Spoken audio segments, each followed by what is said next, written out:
Tell me, my birthday is the day after tomorrow. Have you prepared my present? Aaron wound his arm around her shoulder. April's expression turned awkward. The previous time I went to the mall to prepare something, I bumped into Esma and she got me so upset it affected the baby. Didn't the doctor say I cannot leave the house? You mean that you don't intend to give me a birthday present? Aaron's eyes narrowed. April, this is the first birthday we are spending together, and it's my 30th birthday. You must give me a present. April rubbed her belly. Doesn't this count as a present? Aaron lightly retorted, saying, You've been pregnant for 3 months now, and I've known about it for ages, and you still bring it up? April lowered her head dejectedly. You have to give me a present, but it doesn't have to be big. Aaron reiterated. You can also send someone else to buy it. I don't have any requirement. I'll like anything that you give me. Also, you cannot give me things you already have before, such as scarves, snow boots, etc.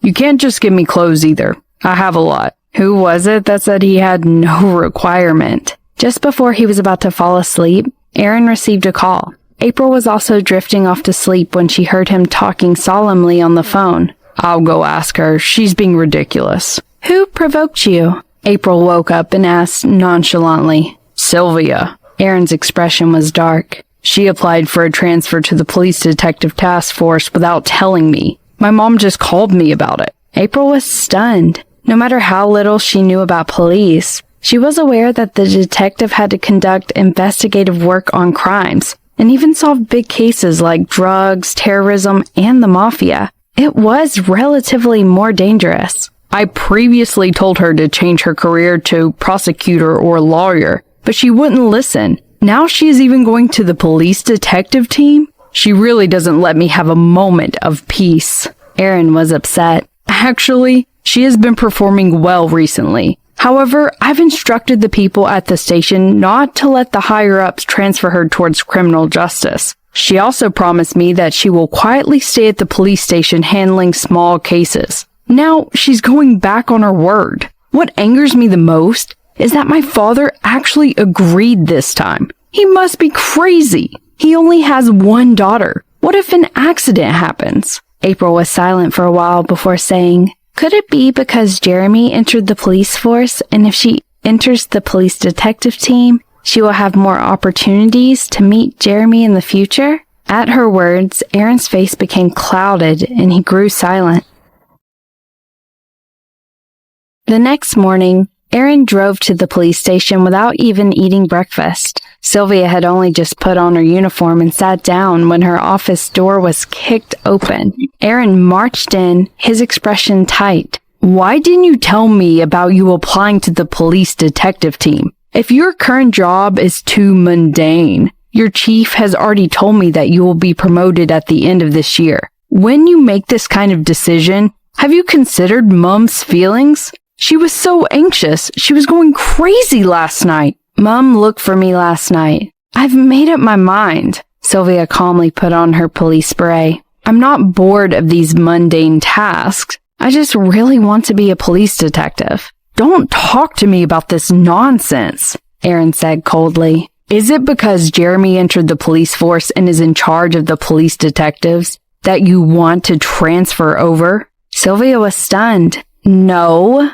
I've had this thought for a while. I've even explained it to Dad. Dad probably agreed because he wants you to have more opportunities to come in contact with Jeremy, Aaron said. Jeremy still holds you closely in his heart.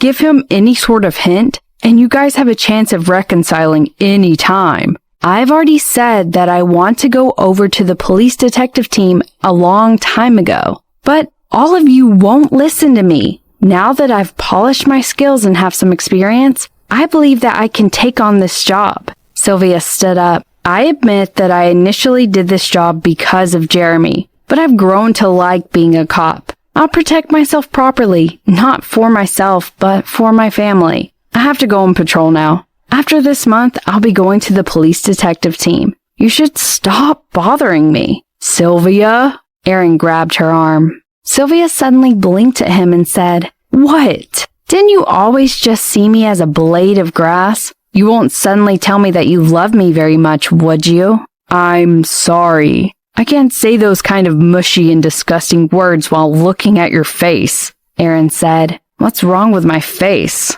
Sylvia was incredibly frustrated.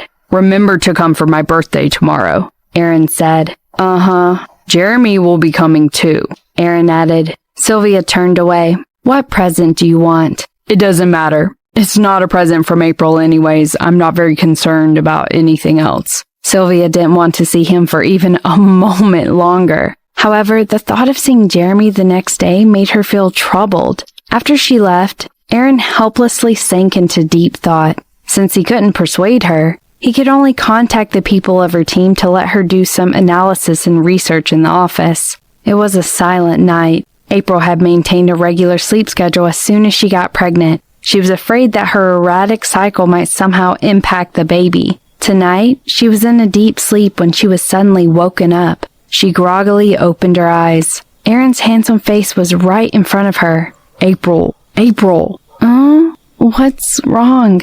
The clock just turned 12. It's my birthday, Aaron said, reminding her grudgingly. Happy birthday. April was incredibly sleepy. She turned around and closed her eyes again. After a brief moment, she realized that Aaron woke her up only to hear her say happy birthday. She turned, gave Aaron a glare, then said, I know that today is your birthday, but do you have to wake me up for that? I'm a pregnant woman. Aaron was looking at his phone. Hearing her words, he gave her a glance and said to her, How can you say that? Other people have wished me happy birthday, only you haven't. I'm sleeping in the same bed with you. Do you have to push me so hard for that? She complained silently. She wasn't as sleepy as before. Noticing that Aaron's phone was buzzing all the time, she got up from the bed and moved to him to see who was sending him messages. She found that many people were messaging him, including Richard, Jeremy, Kiara, and Sylvia. Perhaps she really should have wished him a happy birthday earlier.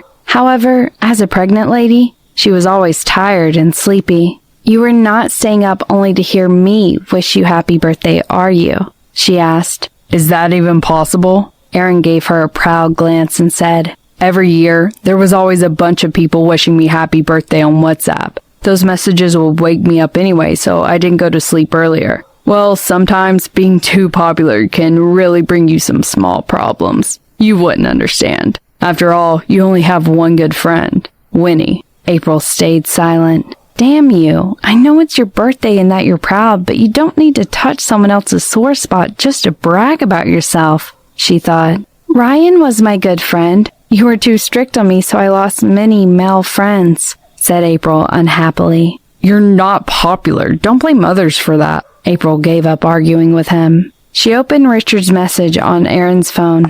My dear Aaron, I wish you a happy birthday and that you get uglier and uglier and be abandoned by April every single day and lose every game you play. All right, that is the worst friend in the world, she thought. Aaron replied to him, Thank you. I wish you were single forever. April didn't say anything but pulled up her blanket and went to sleep.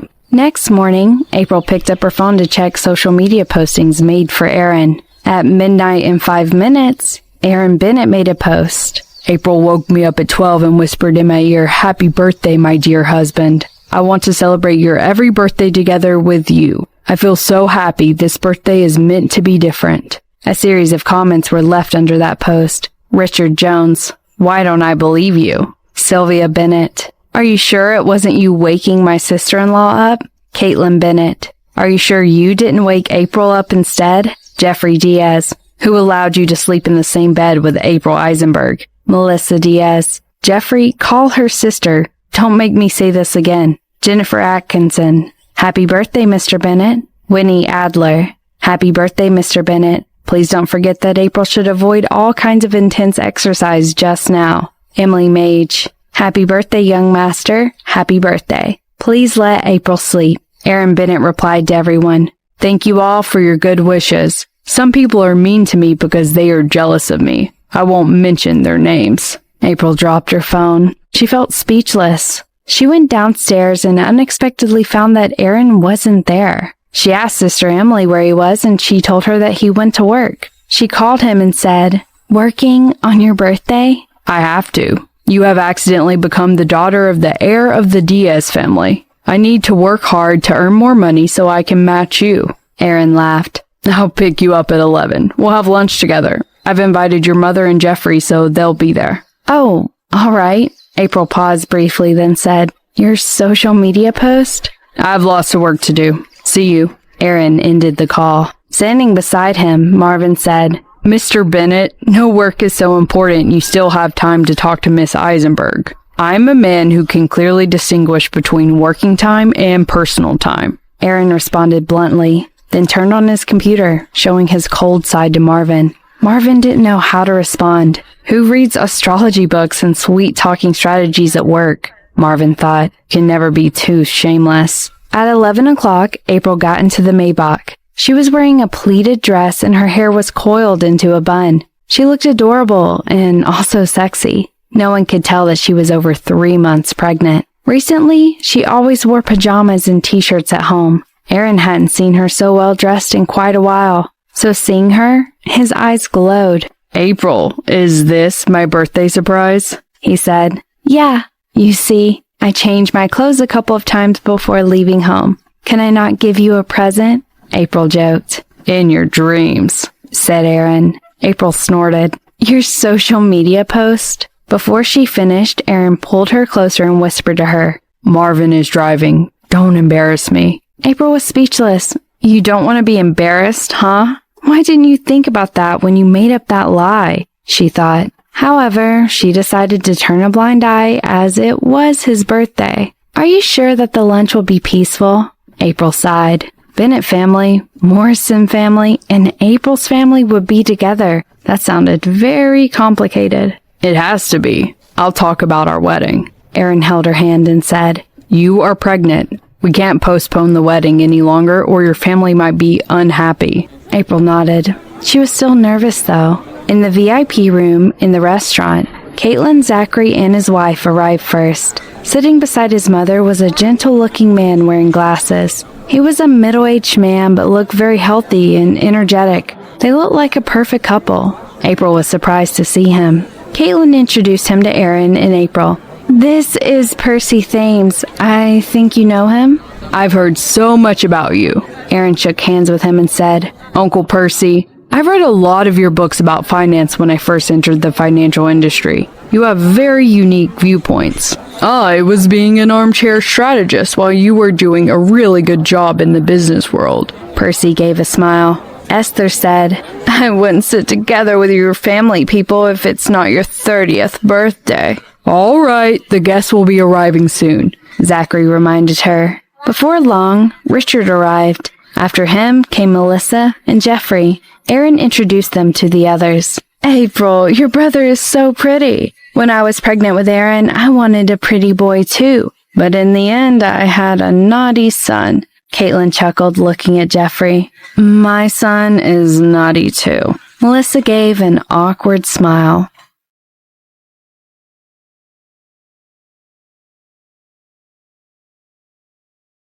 Esther assessed Jeffrey carefully. Lad, you don't have a girlfriend yet, do you? Granny can introduce one to you. Granny, I'm only 20, said Jeffrey. It's all right. You can date first. Esther hadn't seen such a good-looking lad in a long time. And even rarer was his limitless potential at such a young age. Many of her old friends' granddaughters were still single. Granny, why have you not suggested introducing me to someone? Richard blurted out. This world is one that judges the face, she retorted. Even if people were judged by the face, so what? He was pretty good-looking, too. Back in the day, he was even praised by Jennifer Atkinson on how his dimples looked good when he smiled. Lad, what type of girls do you like? Esther continued asking Jeffrey. I've never thought about it. His gaze was disinterested. Dating wastes too much time. I might as well watch a movie at home. April had a profound realization that her brother was a hermit. The Bennett family were the last guests to arrive. They had more people, including grandfather, grandmother, Uncle Shane, and his family, his father, and his sister Sylvia. When Aaron's father saw Percy next to Caitlin, he instantly started spitting flames of jealousy. How could you bring a random guy to your son's birthday party? Utterly ridiculous, he shot at Caitlin. She gave him a cool glance. He isn't a random guy. He is my boyfriend. You aren't embarrassed saying boyfriend at your age? David was shaking with fury. He was originally looking forward to finally seeing her. Who knew that the moment he came, he would be provoked till he felt as if a hole had been pierced through his chest. Esther got angry. You've hindered my daughter's prospects, and she hasn't had a significant other for many years. Now that she is finally divorced, remarrying is only a matter of time. You can't expect her to spend the rest of her life alone. Who said that she is alone? Aren't I a person too? He mustered his courage and recommended himself. Aaron was right to scold him before. He was too stupid in the past. He should have tried to fight for her a long time ago, instead of just thinking that she would eventually return to him. You, Esther laughed coldly. I'll never let my daughter reconcile with you. Auntie, don't be mad. The doctor said that your blood pressure was a little high. You can't get too agitated. Ah, Percy, you really are very considerate. Esther hurriedly drank a sip of tea with a joyous expression. Looking at her expressions change, David's heart felt an invisible blow. He then noticed that Caitlin was no longer looking at him, but talking to a woman beside her, and he was instantly overcome by jealousy. His whole person became uneasy. Dad, this is April's mother, Aaron said. David nodded distractedly and said, Hello, Miss Eisenberg. Melissa's face turned black. Excuse me, Mr. Bennett? I've divorced Mr. Eisenberg a long time ago. David was momentarily stunned. He could vaguely recall such an incident, but he was too agitated to deal with other issues. So he only nonchalantly nodded his head before he sat down and watched Percy closely with a cold expression. Sylvia rolled her eyes, then moved forward with a big smile to warmly grab Melissa's hands. You must be my sister-in-law's mother. You are really pretty, and you look a lot like her. No wonder she's so pretty. Auntie, thank you for giving me such a brilliant sister-in-law. Melissa had heard from April that Aaron had a sister. This must be her. The girl was dressed in a police uniform and also possessed an undisguisable handsomeness that she quite liked. I heard that you've taken care of our April on many occasions. I want to thank you for that. Melissa returned a smile. April is not only my sister-in-law, but also my friend. That's a given. Once again, Sylvia smiled and patted Jeffrey's shoulder. Hi, handsome. Do you still remember me? Hello. Jeffrey nodded slightly. Call her Big Sister, said Melissa. Big Sister, said Jeffrey. April was amused as she discovered that her younger brother really disliked saying Big Sister. You're so cute. That was incredibly charming. Sylvia moved forward to squish his cheeks. It's been a long time since I've met such a pretty lad. Jeremy walked in to witness what was happening, his eyebrows unconsciously knitted together.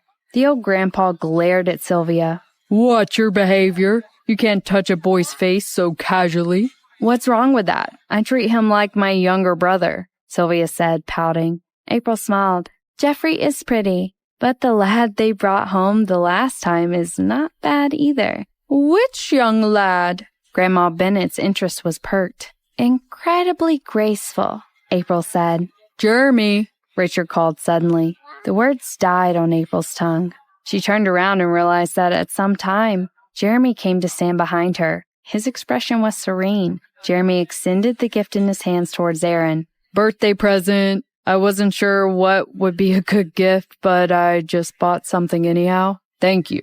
Have a seat. Aaron pointed to the empty chair next to Richard. Jeremy greeted everyone before taking a seat. David glanced at him before abashedly taking up the topic April was on previously. The lad you mentioned? I've met him and I've also made some inquiries. Sylvia and him are just friends. Isn't that right, Sylvia? Sylvia was bending her head down to pick up a piece of pickled radish from the table. Hearing that someone was talking to her, she raised her head as if waking up from a dream and casually replied, I can't be sure of that since the future is full of possibilities, isn't it? David had originally intended to smooth things over. After all, she was his daughter. He knew that she wasn't over Jeremy and he wanted to give her a way out. But in the end, he backed her into a further corner. When all chances of reconciliation were killed, she would have a lot to cry over. Jeremy also sat silently and didn't comment. However, Caitlin felt uncomfortable watching and added, "Didn't I introduce many potential partners to you recently? Each one of them is an elite. They are all handsome and charming. They are quite taken by you. Who do you prefer?" "None of them are good enough for me," Sylvia said after swallowing a pickled radish. Caitlin was speechless. She wanted to say that her daughter lacked a brain sometimes. Sylvia should have played along to provoke Jeremy and make him regret. "Not good enough for you? What more do you want then? Do you want me to find a scientist for you somewhere?" Caitlin thoughtlessly retorted out of anger.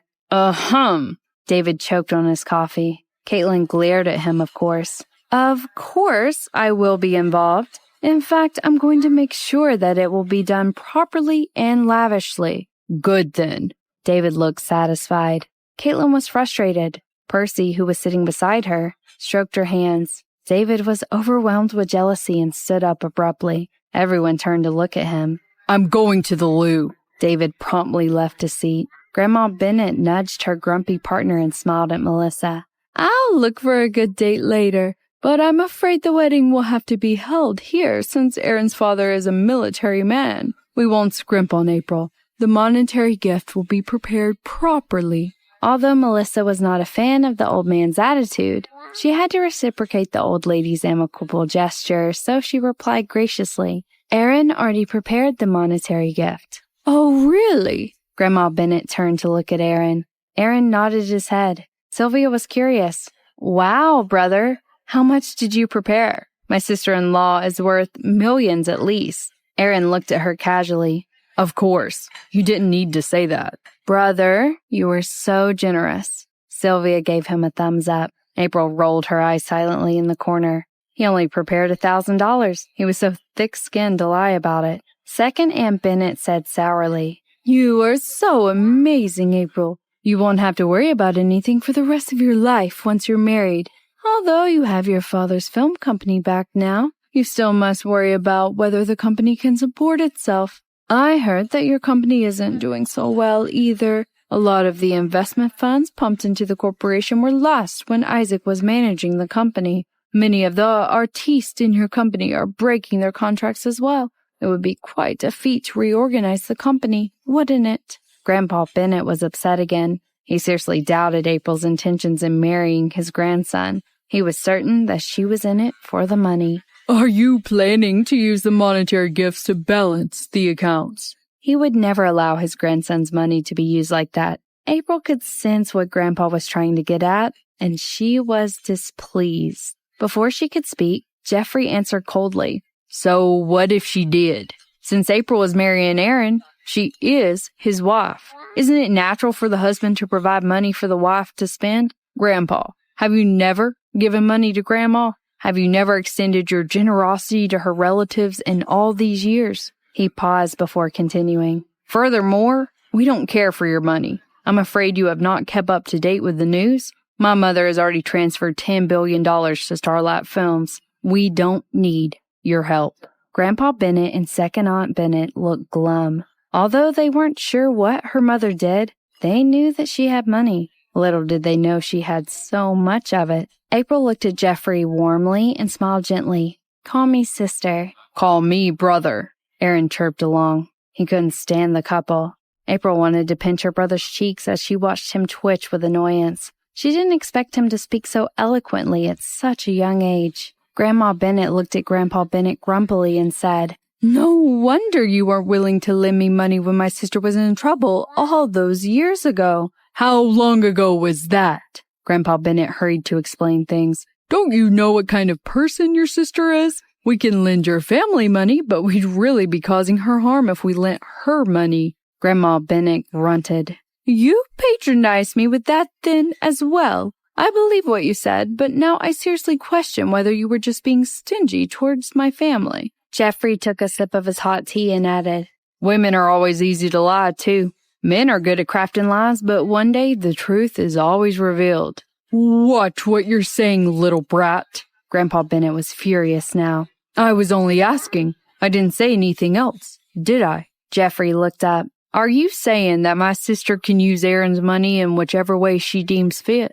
Aaron is doing the right thing, isn't he?" "Of course not." How could his grandson's money become April's? Grandpa Bennett looked at him disapprovingly. Grandma Bennett, seems like your husband's money isn't yours, Jeffrey said casually. You must be very obedient to him at home. Grandma Bennett was stunned. She recalled all the time she gave in to him. He never approved of her purchases and was always stingy. She was getting more and more upset. So, your wealth was never mine, the old lady said coldly. David watched as the conversation grew, and he quickly intervened. Ma, don't fall for their tricks. Jeffrey chuckled and looked at Second Aunt. Auntie, may I ask you, do you hold your financial power in your household? Second Aunt looked uncomfortable all of a sudden. Of course she didn't, but she wished she did.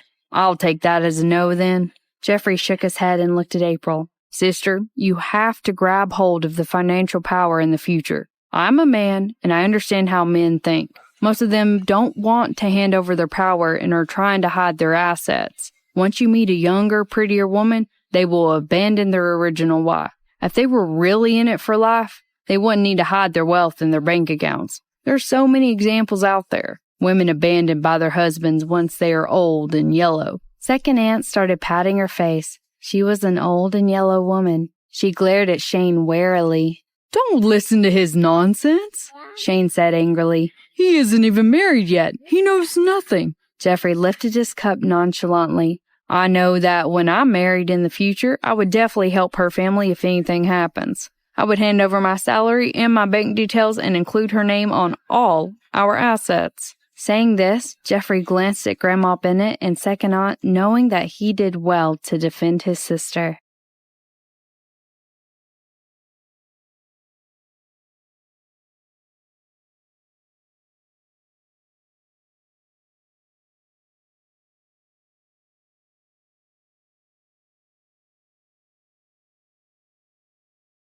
I won't argue with her. I've always put her first. None of the others is as important as she is. Even if she did something wrong, I'd say that she's right. If you can't do what I'm doing, you don't love her enough. Aaron's grandmother, Caitlin, Sylvia, and Winnie couldn't help but nod. Even Uncle Shane's wife nodded, and then wore an upset face. Among them all, Melissa was the only one who sat quietly with her hand on her forehead. She even doubted if Jeffrey really was her son.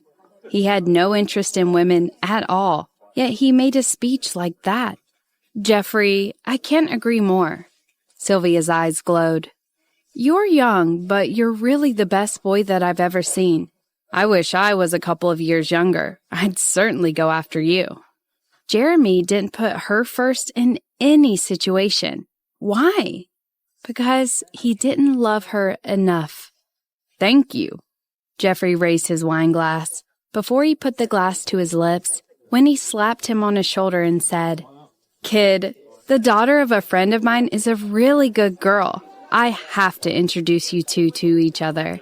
I haven't seen a nice young man like you for many years. Caitlin couldn't help but smile.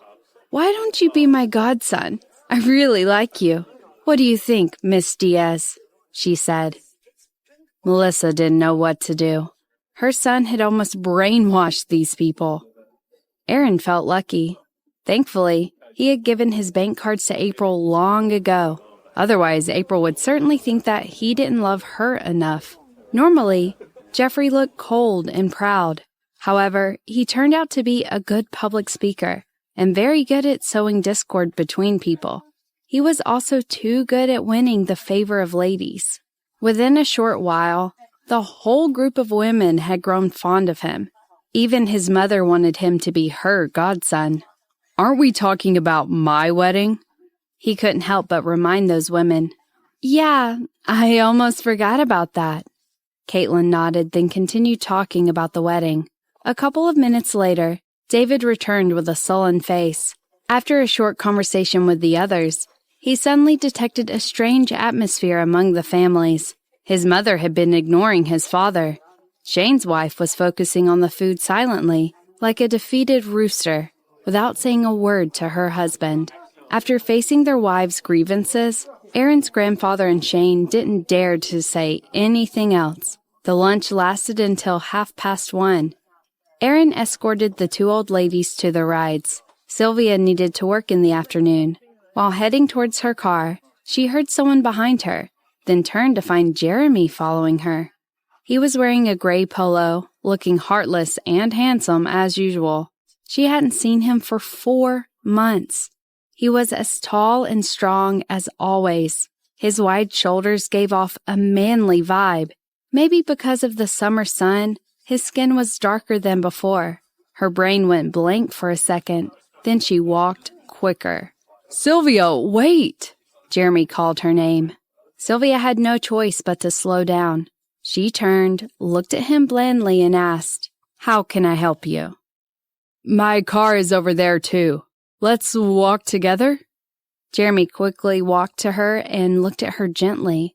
Sylvia looked at the ground quietly and kept moving forward. She wished that she could see her car soon. However, there weren't too many parking spaces earlier, so she had parked her car far away. Before she reached her car, Jeremy grabbed her arm and said, "You just had lunch. Don't walk so fast. It's not good for your stomach." Sylvia glanced at the hand which grasped her arm, then freed herself from it and said, "I'm not running. Besides, I have work to do at the police station." Jeremy glanced at the watch on his wrist and said, "It's still early and not working time yet. You can be a bit late. It'll be fine. I heard that they've approved your application for a transfer to the criminal police team." "Yeah," Sylvia nodded. Jeremy didn't show a trace of happiness, but said with a serious face, "You shouldn't go to the criminal police team. Being a community police officer is exhausting enough, and being a criminal police officer will only be worse. It's a dangerous job, too. You're a girl." "What's wrong with girls?" Sylvia wasn't happy to hear that. "Can't women be in the criminal police team?" Jeremy shook his head and said, "That's not what I meant. I'm only thinking about your safety. The criminal police team handles some large cases. Members of that team get injured and die every year. Sylvia, I want you to be safe. In fact, being a community police officer is good." "If that's what you wanted to say, I'm sorry. I've already decided to join the criminal police team," Sylvia interrupted him. Jeremy responded, "Why are you so stubborn? Sylvia, I want to get back together with you. If we get married in the future and we are both in the criminal police team, we'd both be busy at work. Who will be taking care of our children then?" Sylvia laughed with anger. "Haven't you figured out the current situation yet? We have already broken up. Can we get back together just because you want to? Can we have children just because you want some? You have just given me a very useful suggestion, though. You're right. I'm already a police officer, so I can't marry another police officer. Thank you for the heads up." Jeremy frowned. That was not what he wanted to hear. "If you don't want to marry me, who do you want to marry? April said that you brought a man back to your place earlier." In a muffled voice, Jeremy spoke the words lingering in his mind the whole time. "Do you want to marry him?" "I don't know, but I'm single now. Anything is possible." Sylvia finally found her car. She unlocked her car and opened the door. Jeremy grasped the car door and looked at her. "Sylvia, I don't understand. You love me. Otherwise, you wouldn't have failed on so many blind dates. I love you too.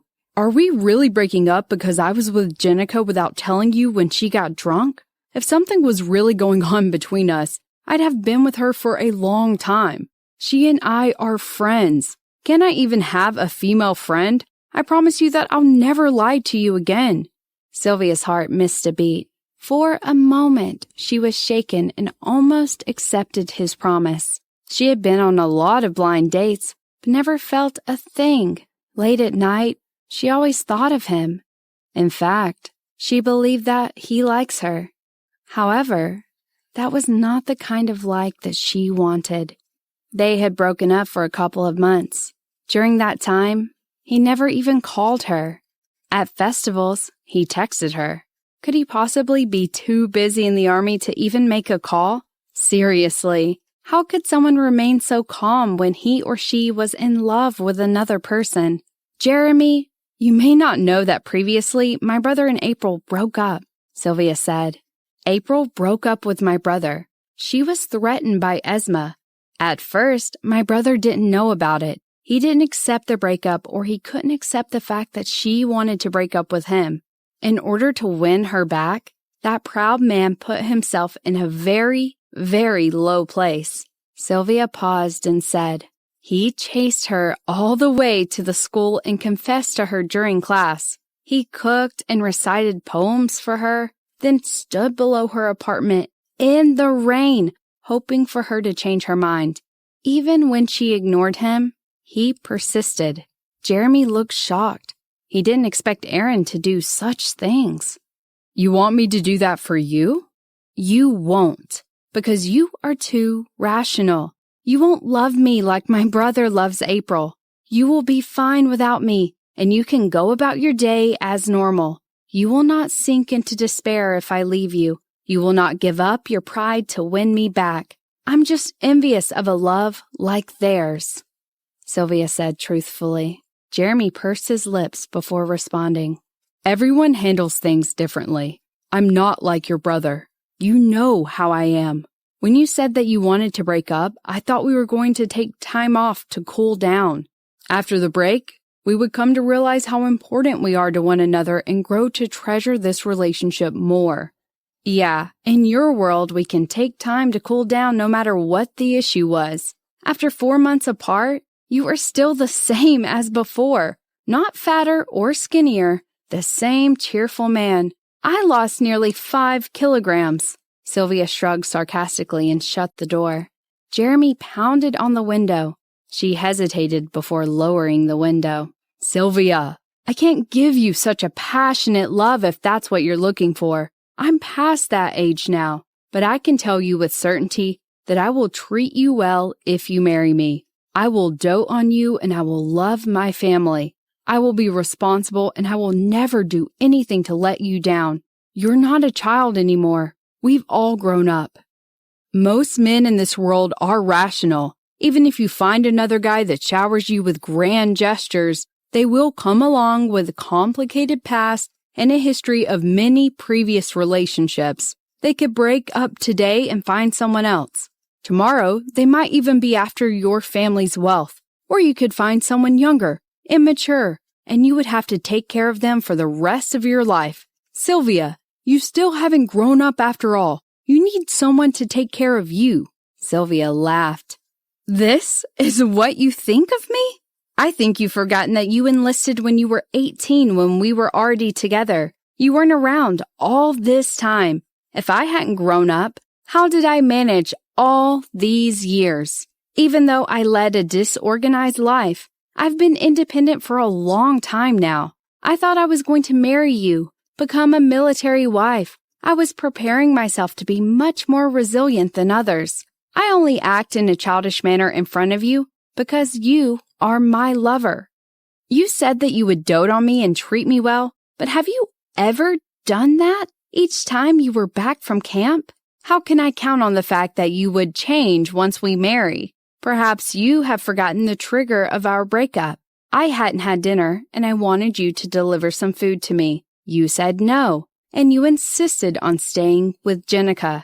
You even lied to me about it. Is that what you call treating me well? He was stunned. You don't know me, Jeremy. Sylvia shook her head and started the car. Jeremy was still standing in the same spot. He was in a daze. Perhaps he really didn't know her well. He spent too much of his energy on his work. Would it be too late to know her better now? After sending Grandma Bennett to the car, Aaron went back for Winnie and Zachary. They were taking Percy's car and Caitlin was in the passenger seat. You're really not coming for dinner tonight? Caitlin asked. Nope, I'm staying at home for a candlelit dinner with April tonight, Aaron said chirpily. Caitlin said quickly, She's pregnant. There's a lot of things to look out for in her diet. Be careful. I know. Bring April over more frequently and I'll make some tonic for her. She needs a lot of nutrients now that she's pregnant. Winnie reminded him again. She was excited for her baby grandchild to arrive. Okay.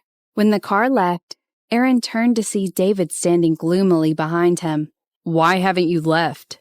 Aaron ignored the look on his face.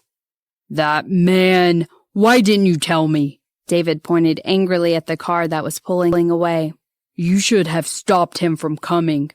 How would I know that Ma was bringing him along? I didn't know about her new boyfriend either. It was my first time meeting him. Aaron said coolly. He was very blissful now, and he didn't want to try to understand his father's feelings. Do you really want a stepdad? I told you. I'm okay with whatever makes Mother happy. You should head back. If you really can't figure it out, you can go find me a stepmom too. Aaron was walking towards the hotel lobby where April was still waiting for him. If I wanted to find a woman, I would have done so long ago. I can't forget your mother. David's tone of voice reflected his frustration. He was heartbroken watching another man stroke Caitlin's hands. Have you ever considered that you two were really unsuitable for each other? Aaron turned around. She is a strong career woman, and you are chauvinistic. Neither of you are willing to bend for the other. You should find yourself a gentle, submissive woman to spend the rest of your life with. Chauvinistic? If I can get my wife back, I will do whatever it takes to change myself. You mustn't let that man come to your wedding, David warned him. Oh, right. What happened in the time that I went to the toilet? Why did your grandma and grandpa start fighting? Your second aunt and uncle seem to be upset, too.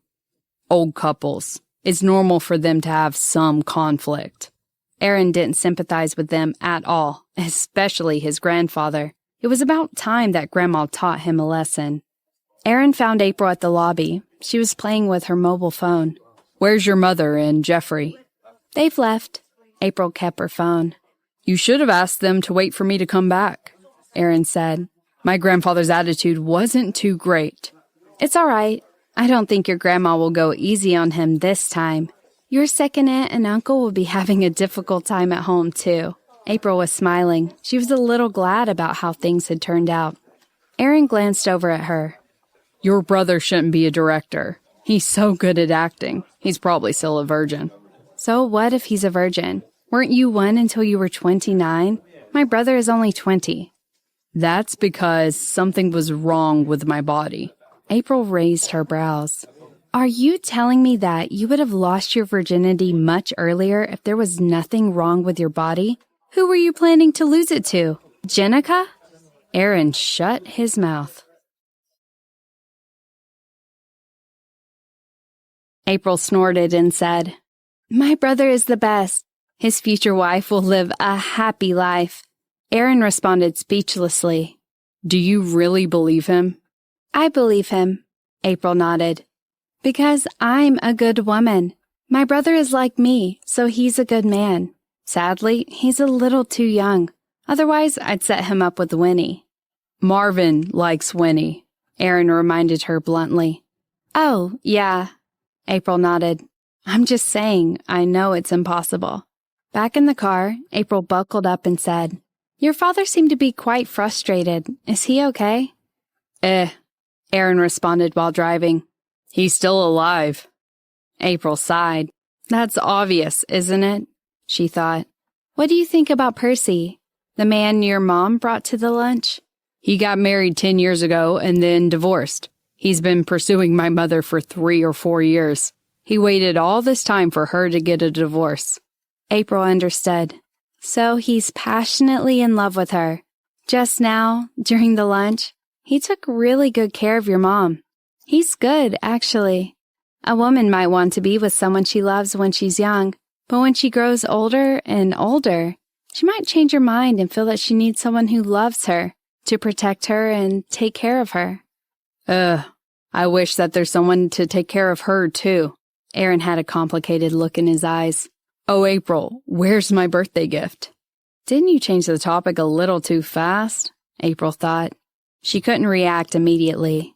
You did prepare a gift for me, didn't you? Aaron's face darkened slightly. I did. I'll give it to you tonight.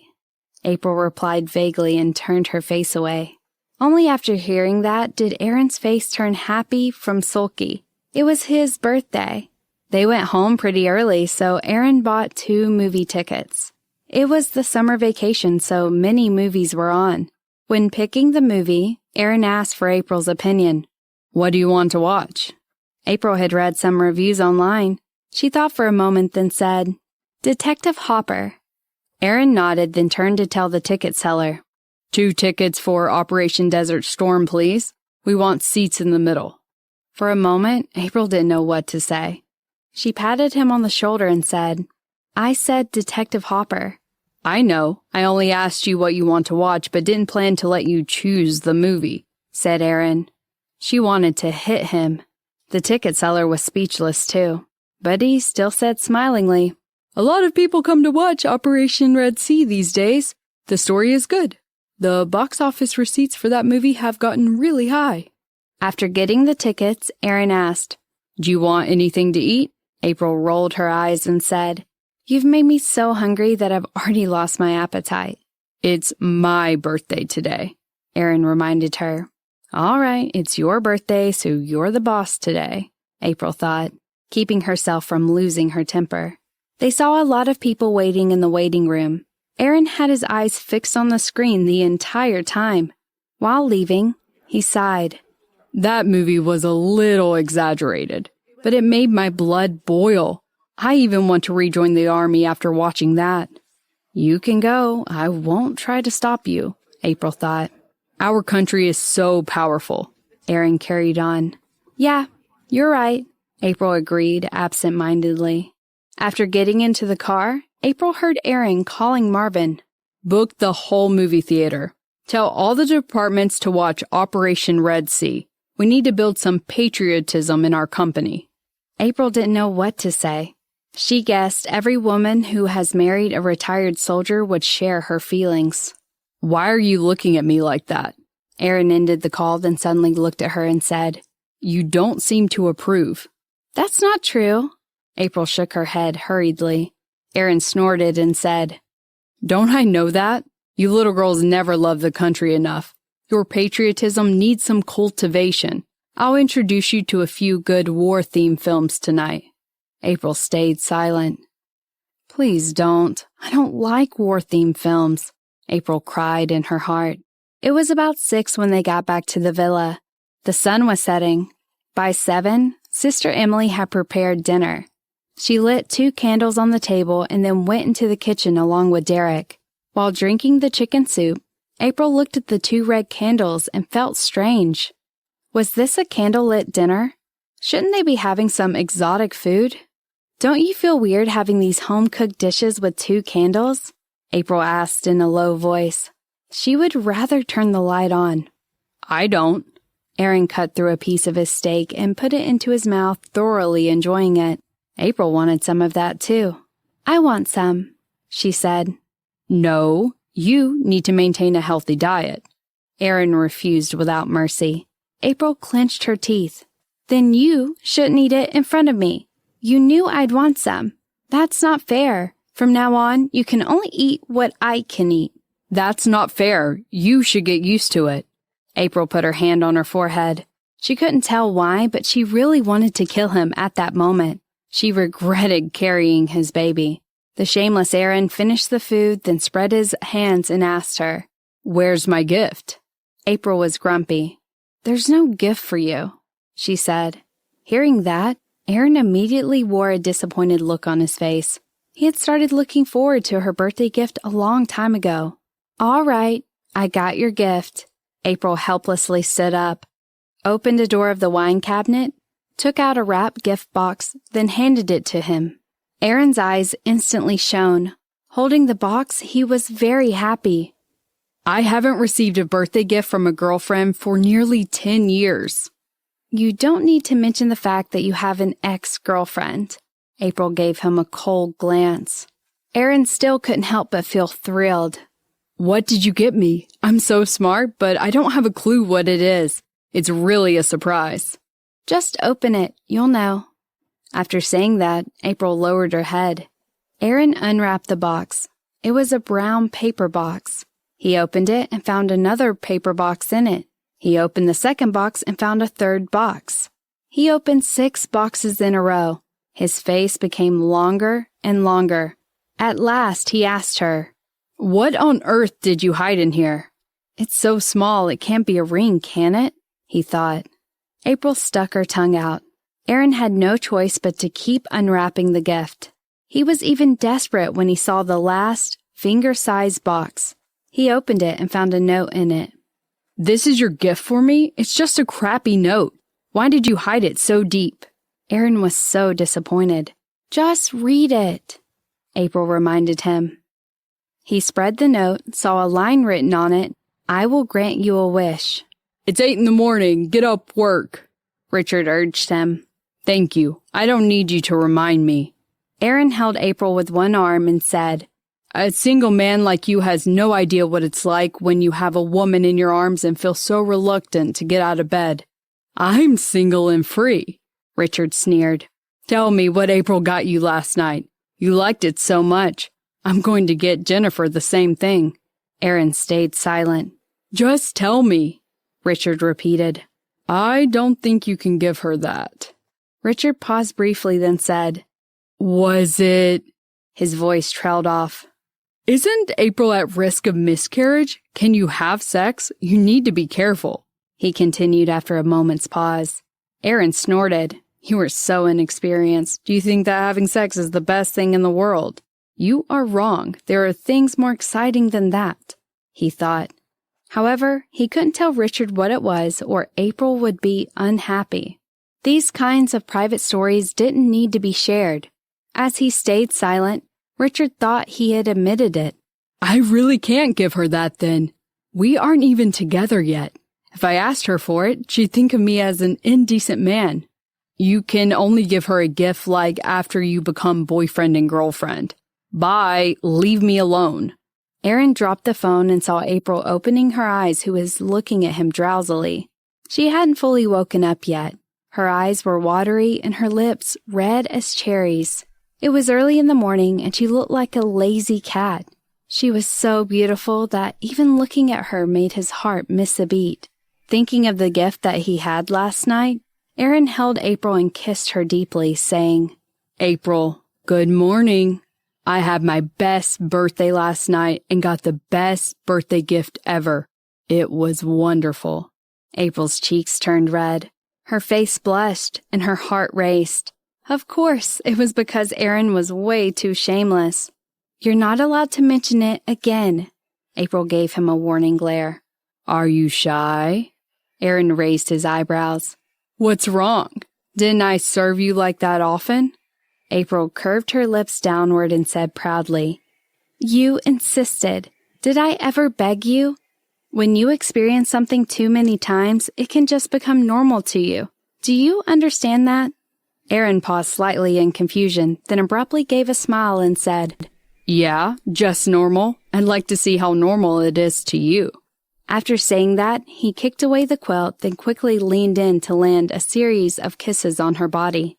As April shed tears because of the pleasure, he proudly got up, put on his clothes and said, "Isn't it normal for you?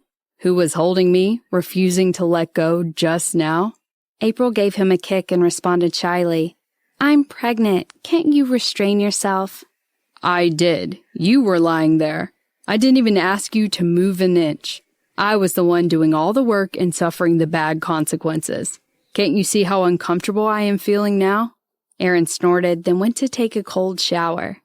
April blushed. He seemed to be right. She was indeed taking advantage of him. Although she was pregnant, he never let her suffer any discomfort in any way. On the contrary, he suffered a lot. April spent a short while feeling happy, then picked up her phone to check her friends' social media. Seeing that everybody was asking what that gift was, she felt so shy. Then, when reading the conversation between Richard and Jennifer, she started to have some dirty thoughts in her mind. That didn't seem to be an appropriate gift for Richard to give to Jennifer. In the morning, after breakfast, a young man in a military uniform walked in. "Miss Eisenberg, good to see you. My name is Leon, and I was sent here by Mr. David Bennett to personally deliver this to you." Saying this, he handed over a small brown box to her. April was flattered as David had never liked her. She opened the box and saw a jade pendant. "This is?" she asked. Leon smiled. "This is a jade pendant passed down from the ancestors of Bennett family since the generations." April stuttered. "This is not the Bennett family's family treasure, is it?" Leon found her reaction funny. "You could say that," he said. April instantly felt as if the pendant weighed over 1,000 kilograms. "I have delivered this gift, so I'll be leaving." Saying this, Leon took a leave. April couldn't stop staring at the jade pendant for a long time. She quickly called Aaron to tell him about it. "Oh, since he sent it to you, you should keep it," said Aaron carelessly, as if the pendant wasn't his family's treasure but was just a piece of pork. "This is expensive, right?" "Well, not really. It's worth about 10 million. 10 million? Oh, that was not really expensive. Ever since Aaron lost a diamond ring, which was worth about 100 million, April found that she had lost her sense of money, even though she only spent tens of won every day. "That is the most important thing to my father, and that was everything he had," Aaron added. "He shouldn't give it to me then. He should give it to Sylvia." April felt under pressure. Why is he suddenly so nice to me? "I guess he wants me to help him to win my mother back," said Aaron bluntly. "He's really trying hard," April murmured. "Will you help him or not?" "No, I won't help any of them." Aaron gave his answer without hesitation. "Then I think I should give the jade back to him." "No, that thing passes down from generation to generation. It was going to be yours anyway." April suddenly started feeling sorry for David. He even gave her the family treasure, yet his son still firmly refused to help him. 3 days later, April received a phone call from the police in Lukesville. At 9 in the morning, Isaac had turned himself in. After ending the phone call, she was dazed for a long time. As she came back to her senses, her hands were shaking slightly. Isaac had told her that he would turn himself in. However, nothing had been heard in so many days. She was worried. Isaac had lied to her far too many times after all. Only at that very moment was she sure that she was not in a dream. Her father was finally being released from prison. However, he couldn't be let out immediately. Even though Isaac had turned himself in, the case had lasted for a couple of years and the police still needed to go through all the procedures. That day, Aaron decided to stop work and go to Lukesville with April. As Kenneth's lawyer, Kiara would go with them. April also informed Jeffrey about it. Melissa hated Kenneth, but after all, Jeffrey was his son, so she left it up to him to make a decision. Jeffrey stayed silent for a moment before coldly saying, "I'm not going. I'm furnishing my flat." April knew that this was an excuse. "Jeffrey, I know you hate Dad. He hasn't taken care of you for 1 day of your life, not even a minute. But when he found out that Mother was pregnant, he wanted to keep you. Now we know that he hasn't done anything to let Mother down as well." Jeffrey chuckled lightly. "He didn't, but he'd already hurt her enough by being close to another woman. He was never responsible towards his family when he was young. I detest men like him." April felt helpless. "Yes, you can resent him. It's really up to you. It's your choice if you want to acknowledge him. But aren't you the least bit curious what your father looks like? I want you to go so you can see his face. He's old now and in prison. His health is not like it used to be. He had many sleepless nights in prison when he found out that he still had a son. He almost slipped into depression." Jeffrey fell silent for a long time before nodding his head.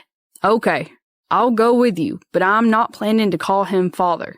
I don't need a father in my life anymore." "All right, I'll see you at the airport around 3 in the afternoon then." Jeffrey ended the call and stood in the house for a moment before walking out. He called an elevator and waited for it to arrive. After about a minute, the door to the elevator opened and Winnie emerged from behind it, dragging her suitcase. She wasn't planning on greeting him at first, but since he was April's younger brother, she decided to say hi anyway. "Hi, how are the renovations going?" Before she could finish, Jeffrey had already boarded the elevator and the door had shut. When Winnie came to her senses again, she was livid. That little brat was so ill-mannered. She had already taken the first steps to greet him, but he still ignored her? How could someone so sweet like April have a young brother like him? He behaved as if she was non-existent. She would slap herself if she ever bothered to say hi to him in the future. She was still angry when she returned to the apartment. Winnie picked up her phone and dialed April's number. April, I think you should really discipline your brother. I can't take care of him when school starts like you ask. I've decided that I won't interfere with his business at all. I'm not going to invite him over for meals either, she complained without pausing for a breath. April found the entire situation funny. It was rare to see Winnie so worked up. Jeffrey couldn't have meant it. I just called him earlier and he is in a foul mood. April paused. Isaac turned himself in, so we're planning to go meet Dad in the afternoon, and I asked Jeffrey to come along. He still hates him, so I understand if he isn't feeling too great. He must be very torn. I see. Winnie felt bad about complaining midway. She was still hurt over the incident, but she reminded herself that he was just a young and immature guy. He had a bad temper, but there was no need for her, someone 3 years older than him, to hold a grudge against him. She decided to keep her distance from him after all. He still had a hot temper. If your dad is released, you can finally heave a sigh of relief. Yeah. At 3 in the afternoon, April and the party arrived at the airport. Jeffrey had reached before time. The sunlight cast a warm shadow on him, and he caught the eyes of many passengers going about their business. April saw a lady watching him in awe and walking into a pole with her luggage. Kira chuckled and remarked, "Your brother put all the other celebrities to shame." Aaron laughed and turned to April. "I've experienced these things all the time since I was young. There are always people asking me for signatures at the airport." April pinched the back of his hand. She couldn't stand how he had to turn this into a competition as well. "Jeffrey," April waved at him and said, "This is my lawyer, Kira." Jeffrey nodded his head casually before turning to check in with his passport. "Your brother is really cold and aloof compared to Mr. Bennett," Kira whispered to her. April was helpless. Maybe most outstanding people are like this. They have a cold and aloof personality. "Don't compare me to him," Aaron turned and said. "Don't you understand? How can anyone compare him to a wise man like me?" April rolled her eyes at him. "Are you eavesdropping?" They had been whispering at such a low volume. "I don't want to miss anything you say." Aaron curled his lips into a smile, and he was looking at her lovingly. April blushed. Kira brought her palm to her forehead. They were so cheesy every time they were out together. "April, your brother is single, right? Shall I introduce my sister to him?" Kira smiled and put her arm around April's shoulders. "My sister is entering Langford College this year as a freshman as well." April was sweating. There were so many people trying to set Jeffrey up with someone they knew. She had received so many calls recently to ask her for their favor, and she didn't know how to refuse them politely. Her brother was only 20. It was a problem to have such a handsome and capable brother. Once he grew older, she would surely receive more requests like this, and she would have to offend many people. She hoped that he would get a girlfriend soon and put a stop to these requests. "They're so young." April smiled. "You don't have to be in such a hurry." "I'm just joking," Kira laughed. "But your brother is so handsome. So many young girls will fall for him once he enters university." April had a headache just thinking about it. After they boarded the plane, April sat with Aaron while Kira sat with Jeffrey.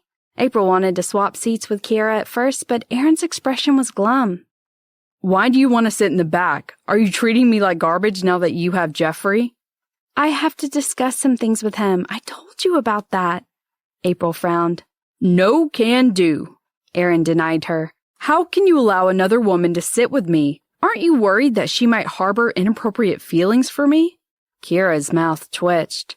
Mr. Bennett, I'm standing right here. That wasn't so appropriate." Aaron looked at her coldly. "Am I wrong? Sometimes jealousy can really change a woman, no matter how outstanding she is." Kira was flabbergasted. She realized she did not know him at all. She knew that he was a narcissist, but she didn't expect him to be this extreme. She looked at April, who was already looking back at her apologetically. She suddenly felt sorry for April. As a woman who was loved by Mr. Bennet, her life could not be easy. "Sister, your boyfriend is a freak," Geoffrey said. April gave him a glance and said, "Like you're not a freak." "What's wrong with me?" Geoffrey crossed his arms across his chest. April sighed and said, "Earlier today, Winnie greeted you, but you ignored her." Geoffrey raised his eyebrows and said, "Did I see her today?" April didn't know what to say. She wondered how unhappy Winnie would be if she had heard that. "When you left home, she came out of the elevator. She said hi to you, but you didn't respond," said April. Geoffrey thought for a moment, then said, "I remember. Someone did say hi to me when I went into the elevator. I didn't pay attention to her, though." He was thinking about his father and was in a bad mood at the time. April sighed. "Winnie is a pretty girl. She has officially become a singer and has gained some fame. Do you have to treat her that way?" "I'm sorry, I don't listen to music," Geoffrey shrugged blandly and said, "Ever since high school, all kinds of women greet me when I'm walking on the road, or try to strike up a conversation with me, all sorts of excuses. I've been ignoring them, and that has become a habit. I'm sorry." Aaron snorted, shook his head, and said, "The young people nowadays are too arrogant." April shot a glance at him. "Like you're not arrogant," she thought. "But," Geoffrey raised his eyebrows and continued, "did your friend complain to you about a small thing like that?" April really wanted to pinch his cheeks. "It was a small thing to you, but it was embarrassing for her." "All right, since she's your friend, I'll respond to her when she greets me again. But I won't respond to the other girls in school. I'm too busy to deal with women," said Geoffrey blandly. "Don't worry, she won't greet you again," said April. "You don't have classes now. What are you busy with?" "Just staying at home." April was speechless. She honestly didn't know what to say. Kiera grabbed her, then whispered in her ear, "I don't think I'll introduce your brother to my sister." April didn't know how to respond. She could totally understand. Such an arrogant boy wasn't so appealing indeed. Aaron glanced at April blandly, then said, "You need to teach your brother some lessons." April was speechless. "How can you say that about him? Aren't you two supposed to be best friends?" she thought. Abruptly, she recalled the young man that Sylvia brought home last time. If they got together, there would be drama between the three men in the family. However, April figured that would be impossible. The plane landed at Lukesville. The four of them took a taxi to the precinct. Marvin had already been sent to the police station by Aaron in the morning. As Isaac had turned himself in, the entrance of the police station was jammed with reporters from all over the country. When the four entered the police station, some sharp-eyed reporter spotted April and immediately surrounded her. "Miss Eisenberg, Isaac suddenly turned himself in. Is it because you have strong evidence against him? Based on what we know, him and the current dean of Lukesville Film College gave false testimony and framed your father together. Is that true?" April was a little confused. She had no idea if it had anything to do with the current dean. Isaac didn't mention that last time. "Isaac turned himself in because he's stung by his conscience," Aaron said to the reporters on behalf of April. "However, he has made too many mistakes. He has realized that he was wrong now, but we will still let him get the punishment that he deserves. I think you, as reporters, should reflect upon your own. Your articles once put my girlfriend in a hopeless situation. She had no choice but to conceal her true identity for a new life. What did she do wrong? She was innocent the whole time. Next time, think before you start writing. Do not hurt innocent people. Without any proof, you wrote hurtful words about her and made her a victim. If you can't do your job right, just quit." The reporters didn't know how to respond. After a while, a female reporter broke the silence. "Miss Eisenberg, I'm sorry. I published an article about the case. I apologize to you." "Me too." More and more reporters apologized to April. April was relieved. "I accept your apologies, but I also want to tell you that back then, many articles were targeting me. I could hear awful words from both the internet and real life. If it wasn't to help my father, I would have killed myself under that kind of pressure. Now that the truth is out, how would you feel being answerable to such an act?" The people fell into silence again. Aaron put a hand on her shoulder. Jeffrey glanced at Aaron with a complicated expression, his eyes showing a trace of admiration which was rarely seen on his face. As they entered the precinct, they were greeted by Marvin, who took them upstairs. "How's it going?" Aaron asked. "The police have questioned the dean of Morris of Lukesville Film College," Marvin said. "If it's true, I'm afraid the case can't be ended in just a couple of days." April murmured, "My father's former assistant helped Isaac? So did Dean?" Marvin said, "Back then, he wasn't the dean yet. He was one of your father's subordinates. After your father went to prison, he became the dean. I can understand it. He did it for himself. Isaac knew what they wanted." "He will definitely hire a lawyer to pass the buck to Isaac and to get himself a lower sentence," Kiera said. Aaron said with a cold face, "By any means, make sure he gets the worst punishment. He should have worked hard to get a promotion instead of taking this kind of foul path." 20 minutes later, Captain Marcus Gray, who was in charge of the case, came over to shake Aaron's hand. Mr. Bennett, he said, "actually, you don't need to wait here. I'll inform you if there's any news." "I'd like to know when my father-in-law can be released," said Aaron. "Dean Morris refuses to admit his crime. I guess he's going to talk to his lawyer about it. Isaac has pleaded. However, the case involves a lot of people. He is well connected in Lukesville. To investigate this case will certainly cause a sensation. We'll do our best." Captain Gray spoke honestly. "We'll try to end it within a week."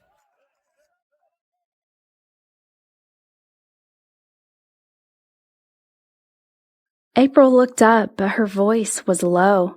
"I trust you all, and I understand your difficulties, but I hope you can understand mine as well. My father was thrown into prison for no good reason, and he has been there for 3 years already. If you had processed the case with greater stringency, he might not have had to suffer.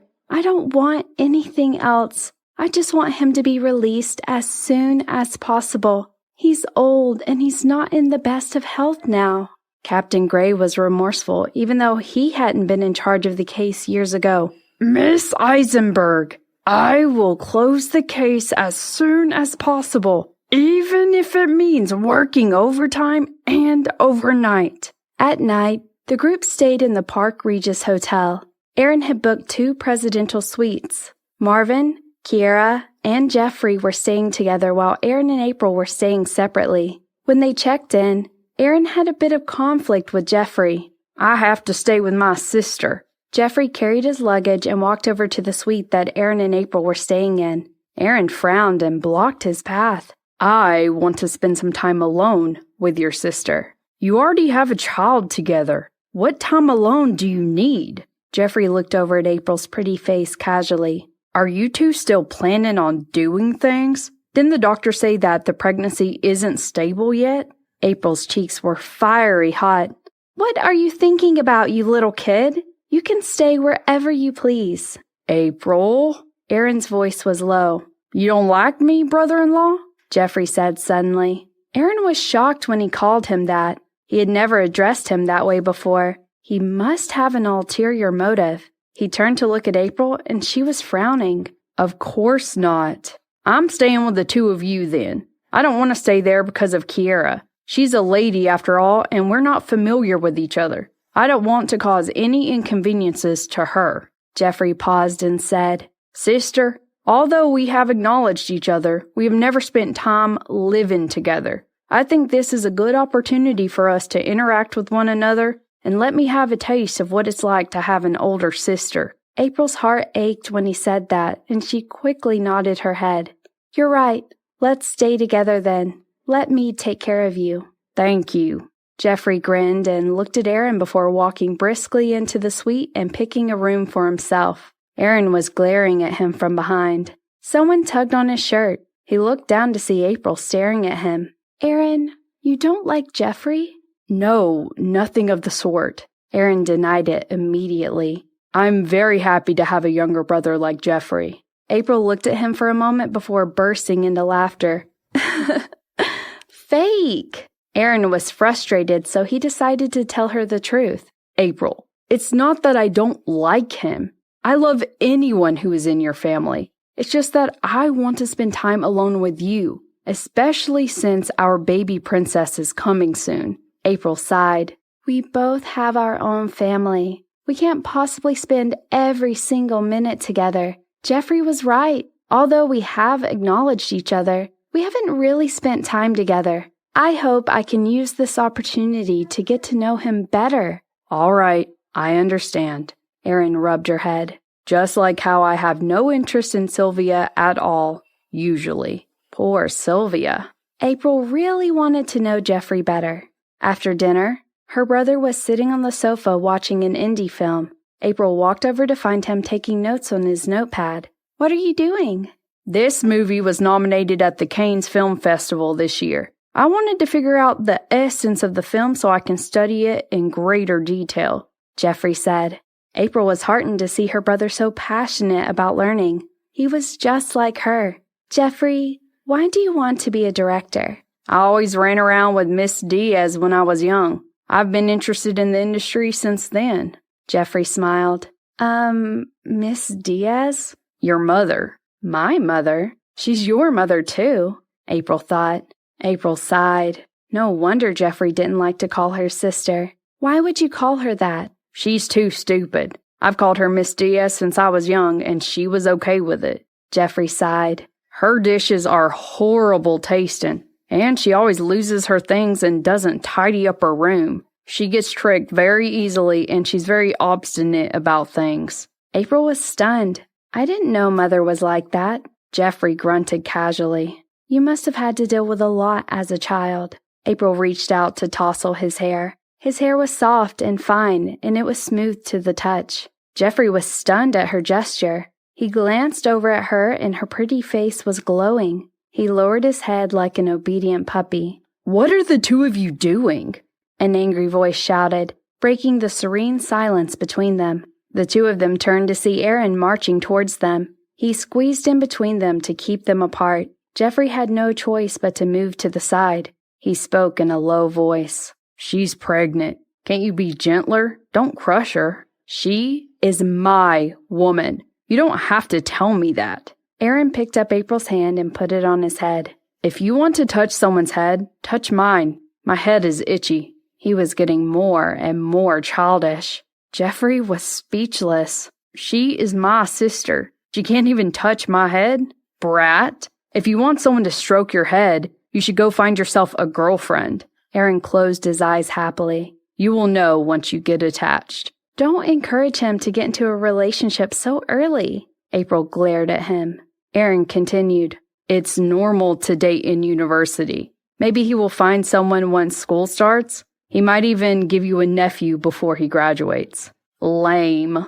Jeffrey threw the insult at him. April was frowning too.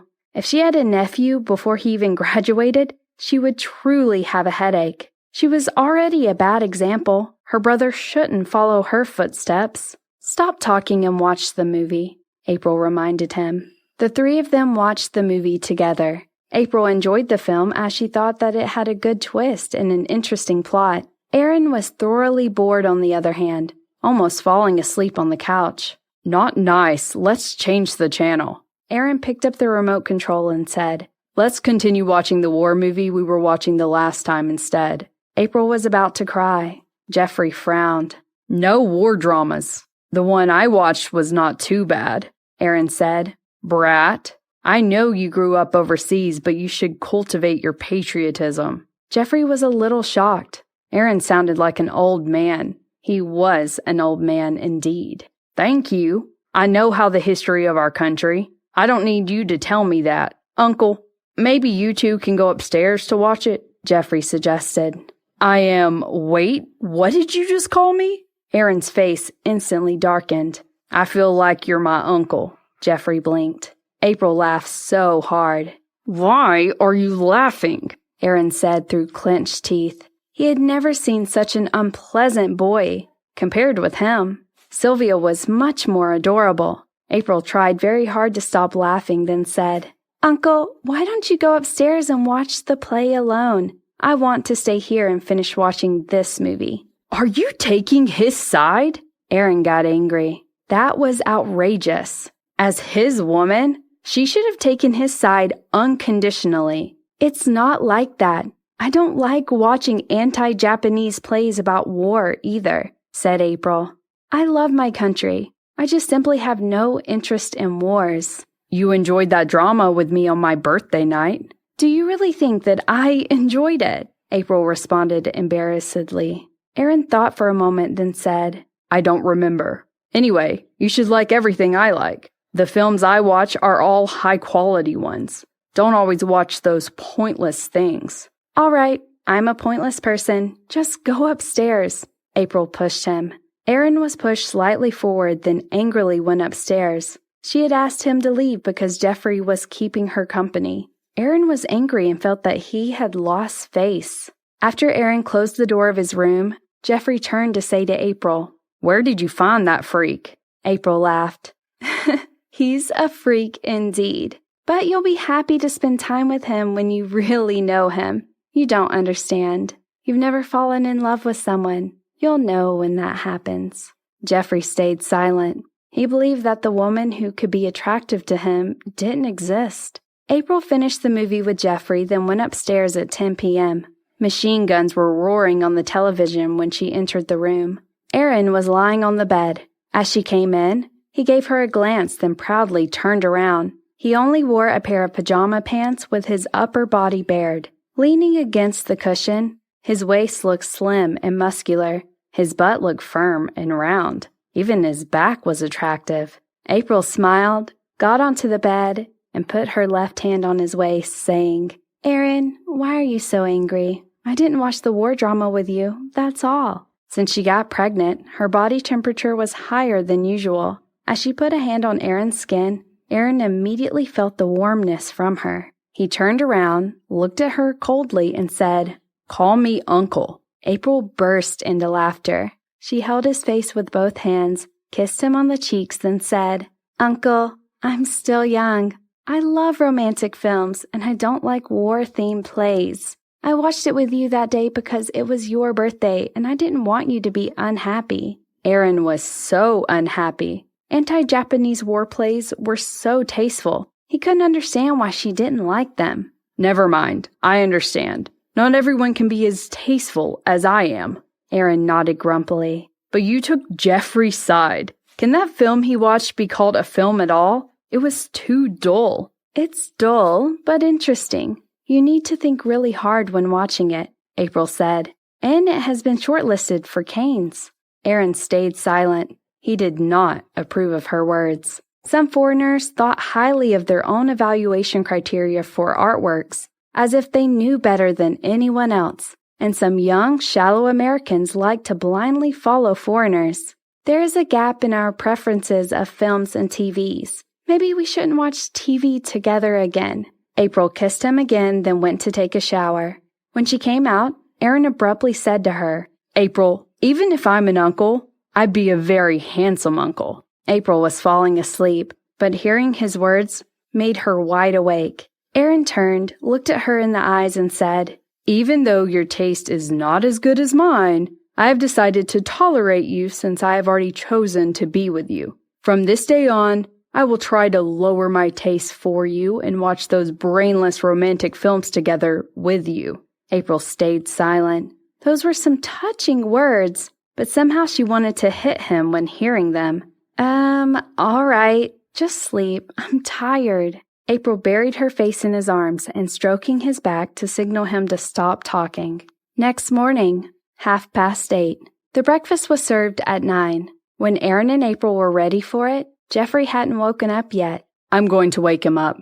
Aaron stood up and said, "How can a young man sleep late? When I was younger, I was always up at 5 to jog." "The school is hard for him. It's summer vacation. Just let him sleep a little longer." April dragged Aaron back into the chair. "April, you are spoiling him," said Aaron. "Brothers should be tortured, not spoiled." "Just eat." April put a piece of bread into his mouth to stop him from talking. Aaron turned to look at her. She had just taken a sip of milk. He lowered his head and kissed her. His tongue nimbly invaded her mouth. She tasted so good that he didn't ever want to let her go. She was shy. After all, Jeffrey was in the house too. Don't. It'll be all right. That boy won't wake up until lunchtime. Aaron focused on kissing her, as if she was a delicious dish. It was a quiet morning. Sunlight poured in through the window. A handsome man was gently kissing her. April closed her eyes, feeling a little hypnotized. Didn't you have enough of this last night? A cold voice was suddenly heard. April hurriedly pushed Aaron away. She pushed him so hard that he fell off the chair. Jeffrey blinked and looked at Aaron, who was sitting on the ground. She wished that there was a hole for her to crawl in. Her newfound brother saw her kissing a man, and after that, she pushed a tall and strong man to the ground. How come I didn't hear you coming out? Aaron felt extremely awkward. He stood up from the ground and pulled a long face. That was exactly why he didn't want to live together with Jeffrey. However, he was surprised that April's strength didn't grow weak after she got pregnant. On the contrary, she was even stronger than before. That's because you were so involved in that kiss. It's not my problem. Jeffrey pulled out a chair, sat down, spread some peanut butter on his toast with a table knife, then said, Also, as a man, aren't you too weak?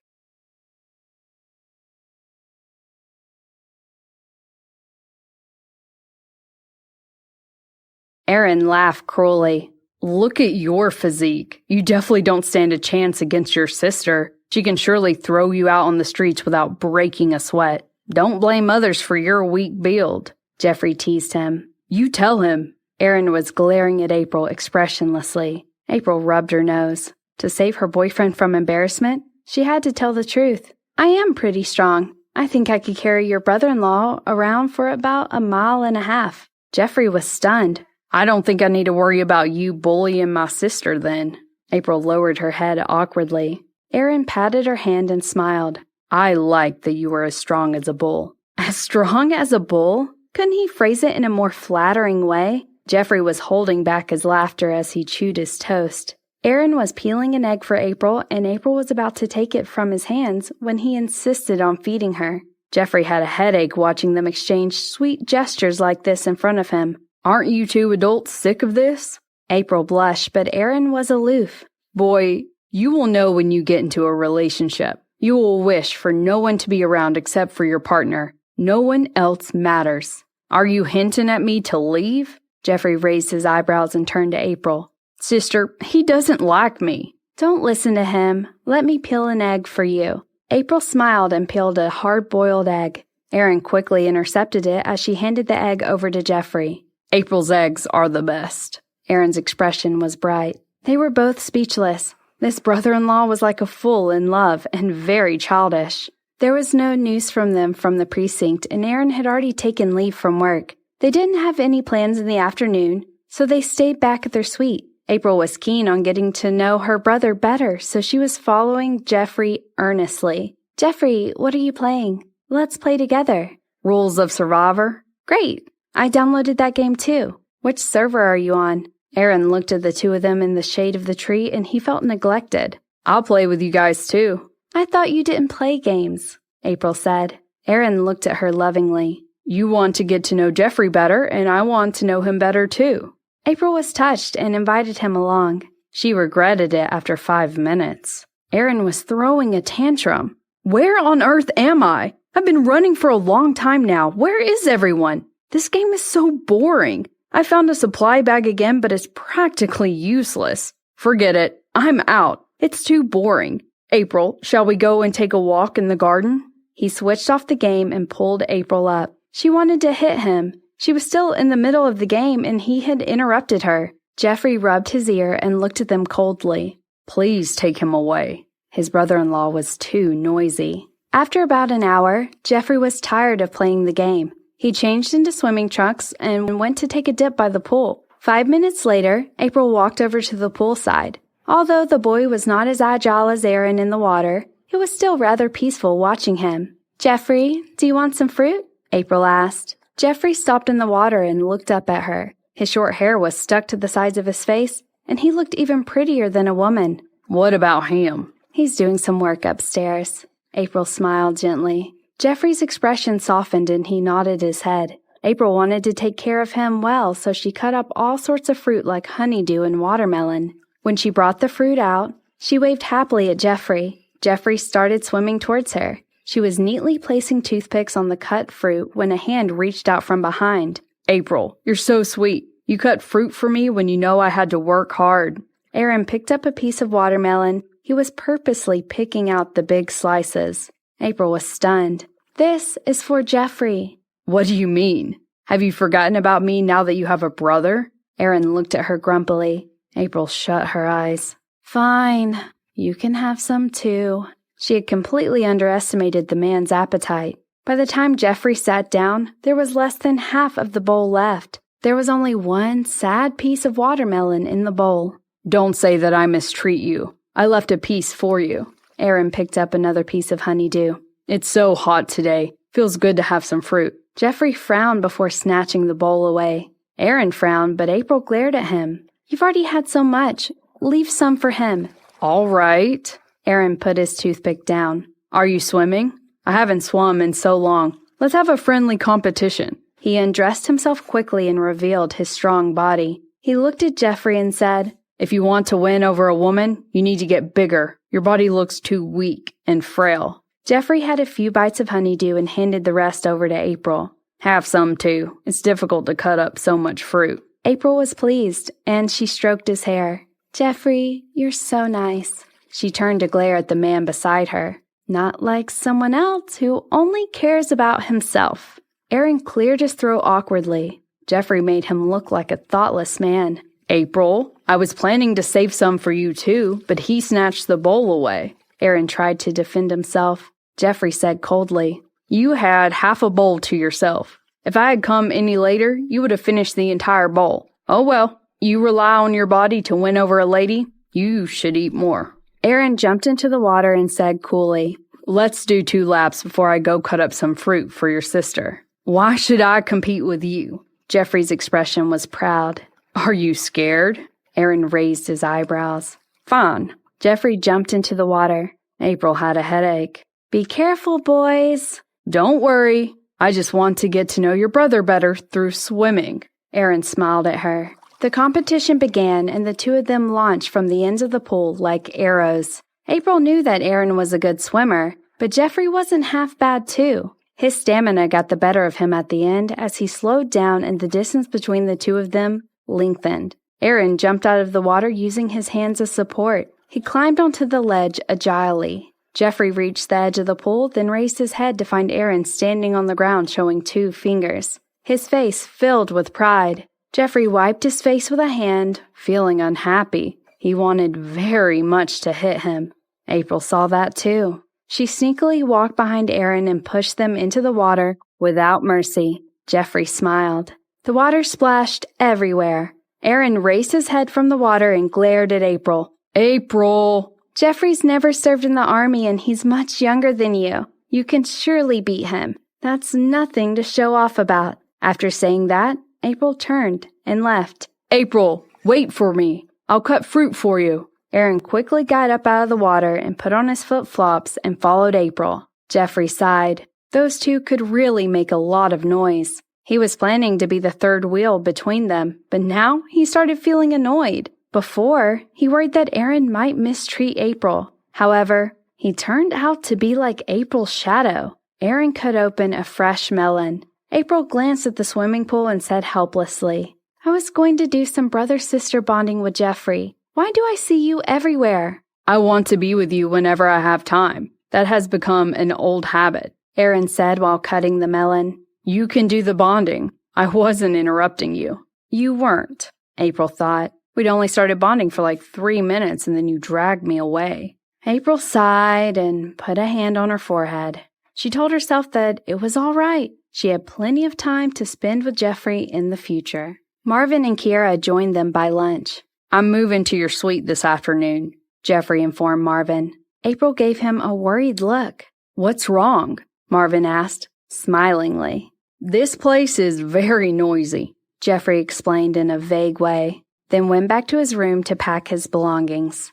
Aaron turned to April and said, I told you not to disturb him. Young boys like quiet. April didn't know what to say. How could he even say that? Any smart person would be able to figure out that he was the true reason. Later that afternoon, news came from the precinct. Captain Gray summoned Kenneth from prison for trial. Hearing that, April and the others immediately went to the precinct. They saw Kenneth coming out of the interrogation room. He was fuming. Seeing April, he finally showed a trace of a relieved smile. April, he said, and his eyes froze on Jeffrey, who was by April's side. Last time, he made a mistake and thought that Aaron was his son, so this time he was more cautious. His hands were shaking as he asked April uneasily, April, is this? Jeffrey turned his face away. He was overwhelmed by all sorts of emotions at that moment, yet still retained a cold look on his face. He is Jeffrey. He is my brother. April sighed slightly. Jeffrey. Kenneth was dazed for a while. Suddenly, his eyes turned red. He took 2 steps forward, attempting to take Jeffrey's hands. Jeffrey quickly retreated to avoid him. There was a cold look in his eyes that wanted to keep Kenneth 1,000 miles away. Don't misunderstand me. I'm not here to be your son. I'm just here to see what you look like. After all, you gave your sperm to my mother, and then she had me. Kenneth shivered, feeling frustrated. Son, I know you hate me. I didn't abandon you. I thought your mother had aborted you. So what? Am I supposed to call you dad and let you have a son without paying any price? Jeffrey said sarcastically. I have no interest to know the stories between you and Melissa. We are related, but I will not call you father because of that. I have no interest in being your son at all. After saying that, he turned and walked away coldly. My son. Kenneth tried to follow him, but the police officers wouldn't let him. The case isn't over yet. The courthouse hasn't made a decision. You can't leave yet. Captain Gray piped in. Kenneth murmured Jeffrey's name with tearful eyes, as if he didn't hear the captain. Dad, you'll have chances to bond with him when you get out. April hurriedly held his arms. I'm too ashamed to see him. He was right. I did nothing for him except for giving a sperm. Kenneth gave a bitter smile and said, April, I really deserve it. I've heard about the real reason why Isaac sought revenge on us. I was stupid. I ruined my family and put you through so much misery. I sent myself to prison. I never thought that Mira was that kind of woman. I was wrong. I shouldn't have tried to use her to make your mother react. I only wanted your mother to care about me. I wanted her to be jealous. April sighed. What could she say? He was her father. Oh, April, you found your brother, but what about your mother? Kenneth looked around nervously. Meanwhile, he brushed his hair with his fingers. Mom is in Rosewood. She didn't come. April endured the heartache. Kenneth was disappointed. She hates me. I understand. Is she good? Is she married? Kenneth finished his question uneasily. No. Kenneth finally felt relieved. Melissa had stayed unmarried for so many years. Did she still love him? Kenneth was nervous. He wasn't sure, but he could still see a glimmer of hope. What does she look like now? She's 10 years younger than me, so I guess she still looks young, Kenneth said with a bitter voice. I have photos. I'll show you. April showed him Melissa's photo. Kenneth gazed at the photo and his eyes turned red again. He gently stroked the phone screen and said, She looks so young. She's still so pretty. I'm old. I'm no longer good enough for her. He turned his face away sadly. 20 years ago, he was a college teacher who had a bright future. He was handsome and charming, while she was an orphan. 20 years had passed. He became a prisoner while she stayed stunningly beautiful. Was that his punishment? You need to stop talking, Captain Gray reminded him. Just be patient. He'll be released very soon. Kenneth was taken away by the police officers. April was upset and buried her face in Aaron's arms. Aaron sighed, patted her on the shoulder, and said, April, buy me some skincare products when we get back. The sad April was awfully confused by his words. Aaron carried on. You see, your father is 10 years older than your mother. Nothing was wrong when they were young, but as they grew older and older, the difference between them has turned more and more obvious. I need some skincare. April was speechless. Was he trying to say that Kenneth now looked much older than Melissa? That would have broken Kenneth's heart. Don't say these things to my dad in the future when he gets released, April reminded him. Of course. Aaron nodded his head. April noticed Jeffrey standing outside. He had a cigarette in his hands. He looked handsome even when he was smoking. Aaron, you go ahead back to the car. I want to talk to Jeffrey about something, April said to Aaron. Saying this, she walked out of the precinct. Aaron frowned a little, but went ahead anyway. Don't smoke. April walked over and plucked the cigarette from his hand. Look at Aaron. He never smokes. It's bad for your health. I'm just annoyed, Jeffrey said casually. You're annoyed because you care about that man, April smiled gently. If not, you would have treated this matter a lot more indifferently. Jeffrey was silent. She was right. He had thought that he could maintain his indifference when he met Kenneth, but in the end, he found it hard to control his emotions. Jeffrey, when I found out that Mother wasn't dead, I was thrilled, but I can't deny that I was resentful too. How could she give birth to me but choose to walk away from me? April said dejectedly. I understand now that she didn't have it easy overseas. It must have been hard to bring up a child alone in a foreign land. Even if she did want to come back for me, Father would have denied her. I know all this, but it's still difficult to let go of all my resentment. I would have been content to know if she came back to look at me from afar. Although I can understand her difficulties, the truth is that she missed out on a huge part of my growing up. It's regrettable, but I'd rather keep the hurt to myself and spend the rest of my life treasuring the time I have with her now. She is 20 years older to me, so she will have to depart from this world earlier. Time is precious, and I don't want to waste any more time dwelling on the past. Jeffrey shook his head. I'm different from you. You led a comfortable life, and Kenneth dedicated most of his resources to care for you and bring you up. Since I could remember, life hasn't been easy for me. When I was in kindergarten, my mom had to pick me up every day because we didn't have enough money. Some days, she came so late after work that I was always left waiting alone in the cold. It would be snowing in winter and my hands and feet would be frozen. My bones ached when I walked. I started doing chores when I was 4 years old, reheating food from the day before on a little stove. There was one time when I almost burnt the kitchen down. I nearly died back then. The landlord chased us out afterwards, and the two of us roamed the streets in the cold. Mother gave me all the clothes on her, and she nearly froze to death. We had so many encounters like that and met far too few good Samaritans. She thought about sending me back. I was an Eisenberg's family son, after all. I could lead a comfortable life back here. She even booked me a flight, but if I had come back, she would have been left all alone back there. April was stunned. Melissa only told her that they were extremely poor then. She had spared her the details. Jeffrey, she leaned on his shoulder gently. I'm sorry. It's not your fault. Miss Diaz had a difficult time raising me. She would rather starve than let me go without a meal. She would rather freeze than let me catch a cold. Although she had no power or authority, she never let anyone bully me. She was the one who spent nights with me when I fell ill. What about that man in jail? What has he done for me? Has he fed me one meal? Bought me one piece of clothing? Although he wasn't absent from my life intentionally, although he didn't even know that I existed, he is a stranger to me. Not just that, he ruined a woman's life. Why do you think Mother didn't marry again after so many years? She poured out all her love in her first marriage, and she was traumatized about how it had ended.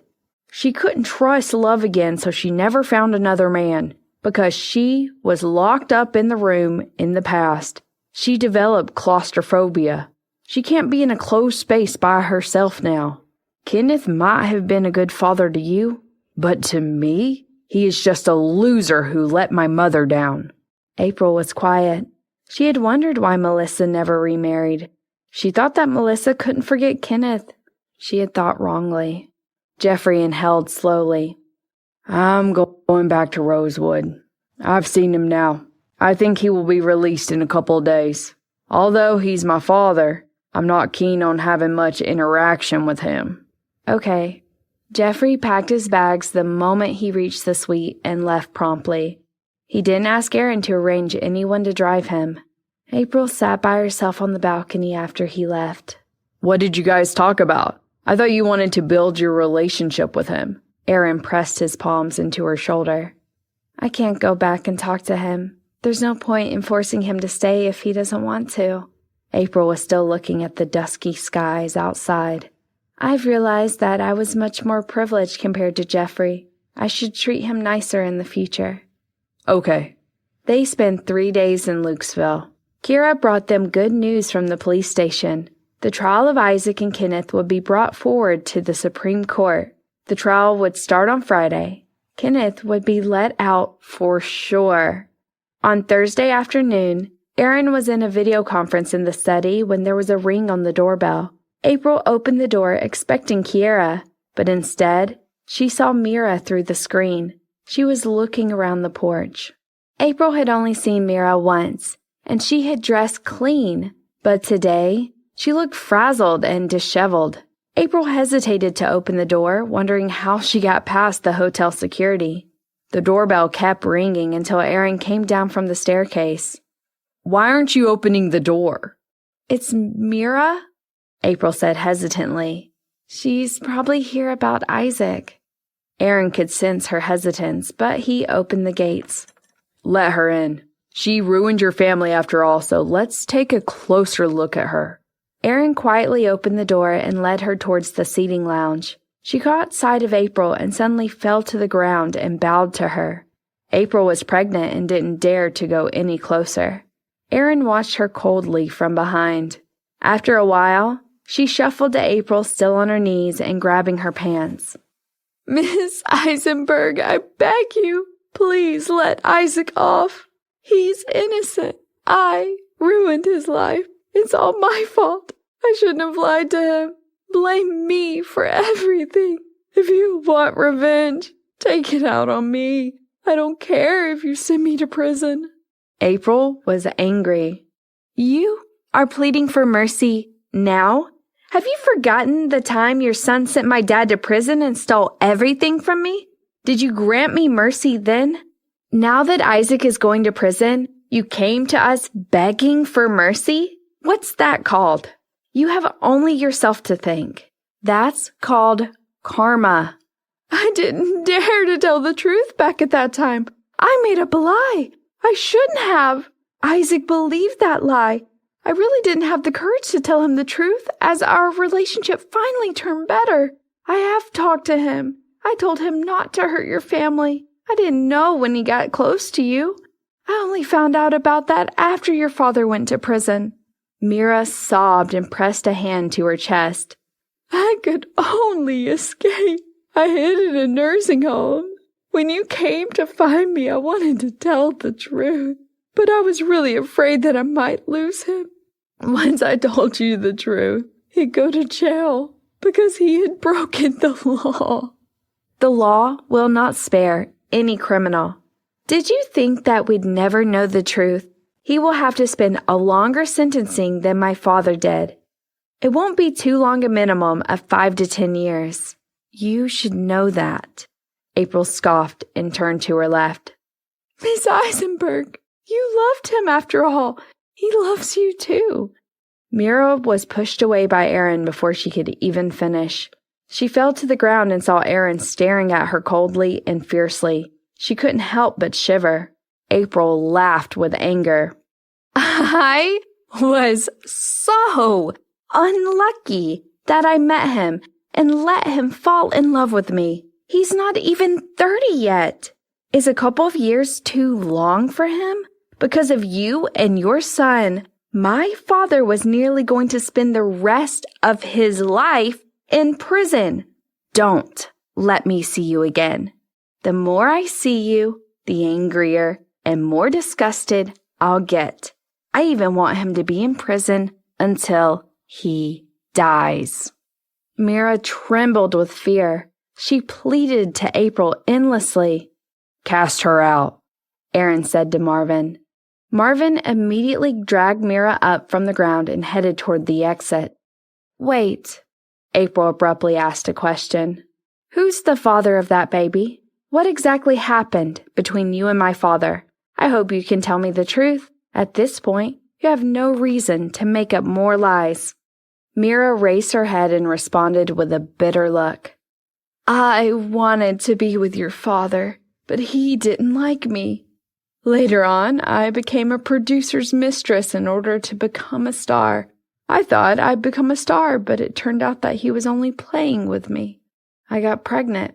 I was so downhearted. I decided to abort that child and go home to live with Isaac's father. I was happy in those years. I decided to forget about the past and start a new life. I never thought that his father would find out about the child. I didn't want him to think of me as a shameless woman, so I lied to him. I thought he wouldn't do anything to your father. After all, it was a long way between my hometown and your father's school. However, he had an accident in a hotel near the school. He was burned to death." An indescribable dislike rose in April's heart. "My father will always regret having a student like you. Don't ever come to me again. If you make me angry, I might sue Isaac for taking away my film company through illegal means. He'd spend even longer in prison." April turned and walked into the room without looking at Mira. After she closed the door, April buried her face in Aaron's arms. "Aaron, I'm so upset." Aaron patted her shoulder. He honestly didn't know how to comfort her, so he said, "Stop overthinking. It's your father who should really be upset." April stayed silent. Friday, 9 a.m. Kenneth's case was heard in the court again. April went to the courthouse with Aaron and the others early in the morning. In the court, Kenneth looked around, then dropped his head disappointedly. The trial was mainly about the prosecutor accusing Dean Morris. Isaac was both a suspect and a victim. He had also provided evidence. No matter how Dean Morris's lawyer defended him, he couldn't possibly get away with it because the prosecutor was holding strong evidence. At last, Kenneth was acquitted and released. He would also receive reasonable compensation from the government. April stood up with excitement. The judge continued, "Isaac Davidson and Leonard Morris will be sentenced to fixed imprisonment for 5 years for deliberately falsifying evidence and lying to the court of law." "Isaac!" Mira burst into tears. Isaac gave a bitter smile. From the beginning to the end, he didn't even glance at Mira, but fixed his eyes on April, who was hugging Kenneth. His eyes turned misty. The police officers came to take him away. While walking past Kenneth and April, he said with a low voice, "I'm sorry." "You shouldn't say sorry to me. You should say sorry to April and your own conscience," Kenneth responded with a deep frown. He had liked that young man before, but unexpectedly, he was stupid. He couldn't believe that he actually tried to use Mira to make Melissa jealous. He felt no pity for himself. He believed he deserves all that he had suffered. "April, I wish you a happy life with Aaron." Isaac gave a sad smile. Seeing Aaron walk over, he said to him, "Aaron, if you mistreat April, I'll make you suffer when I get out of prison." "When you get out, I might have 3 kids already." Aaron snorted, then turned away. The police officers took Isaac away. Mira followed them out while crying. Out there, a group of reporters were taking photos. April held Kenneth's hand and said, "Dad, let's go home." "I don't have a home anymore," Kenneth smiled bitterly. His name had been cleared, but what he had lost would never come back. The government would compensate him according to the average daily income in recent years, with an added sum for mental suffering compensation. Isaac bought our house. Now that he is convicted, the law has decided to give it back to us. April put her arms around his and said, "You may enjoy your retirement from now on." If you really have nothing to do, you can come to help with babysitting, said Aaron abruptly. But, baby? Kenneth was confused. He turned to his daughter, saw her lower her head awkwardly. You were not... Father, April was already pregnant for over 3 months. We plan to get married in October, Aaron said smilingly. Kenneth's eyes popped out with anger. They had only been together for a short time, yet she had already got pregnant? Hadn't he been telling his daughter to protect herself since she was a little girl? You... He glared at Aaron. Aaron looked at him, seeming to be honest and frank. Kenneth suddenly didn't know what to say. He had been in prison, after all. His daughter became someone hated by everyone. However, Aaron was helping her all the time. He worked on his case, found evidence, made a lot of effort. How many men could do what he had done? Even though that son-in-law of his was a little thick-skinned, as long as he loved his daughter and was nice to her. You're pregnant. You should get married, he mumbled. Treat my daughter well.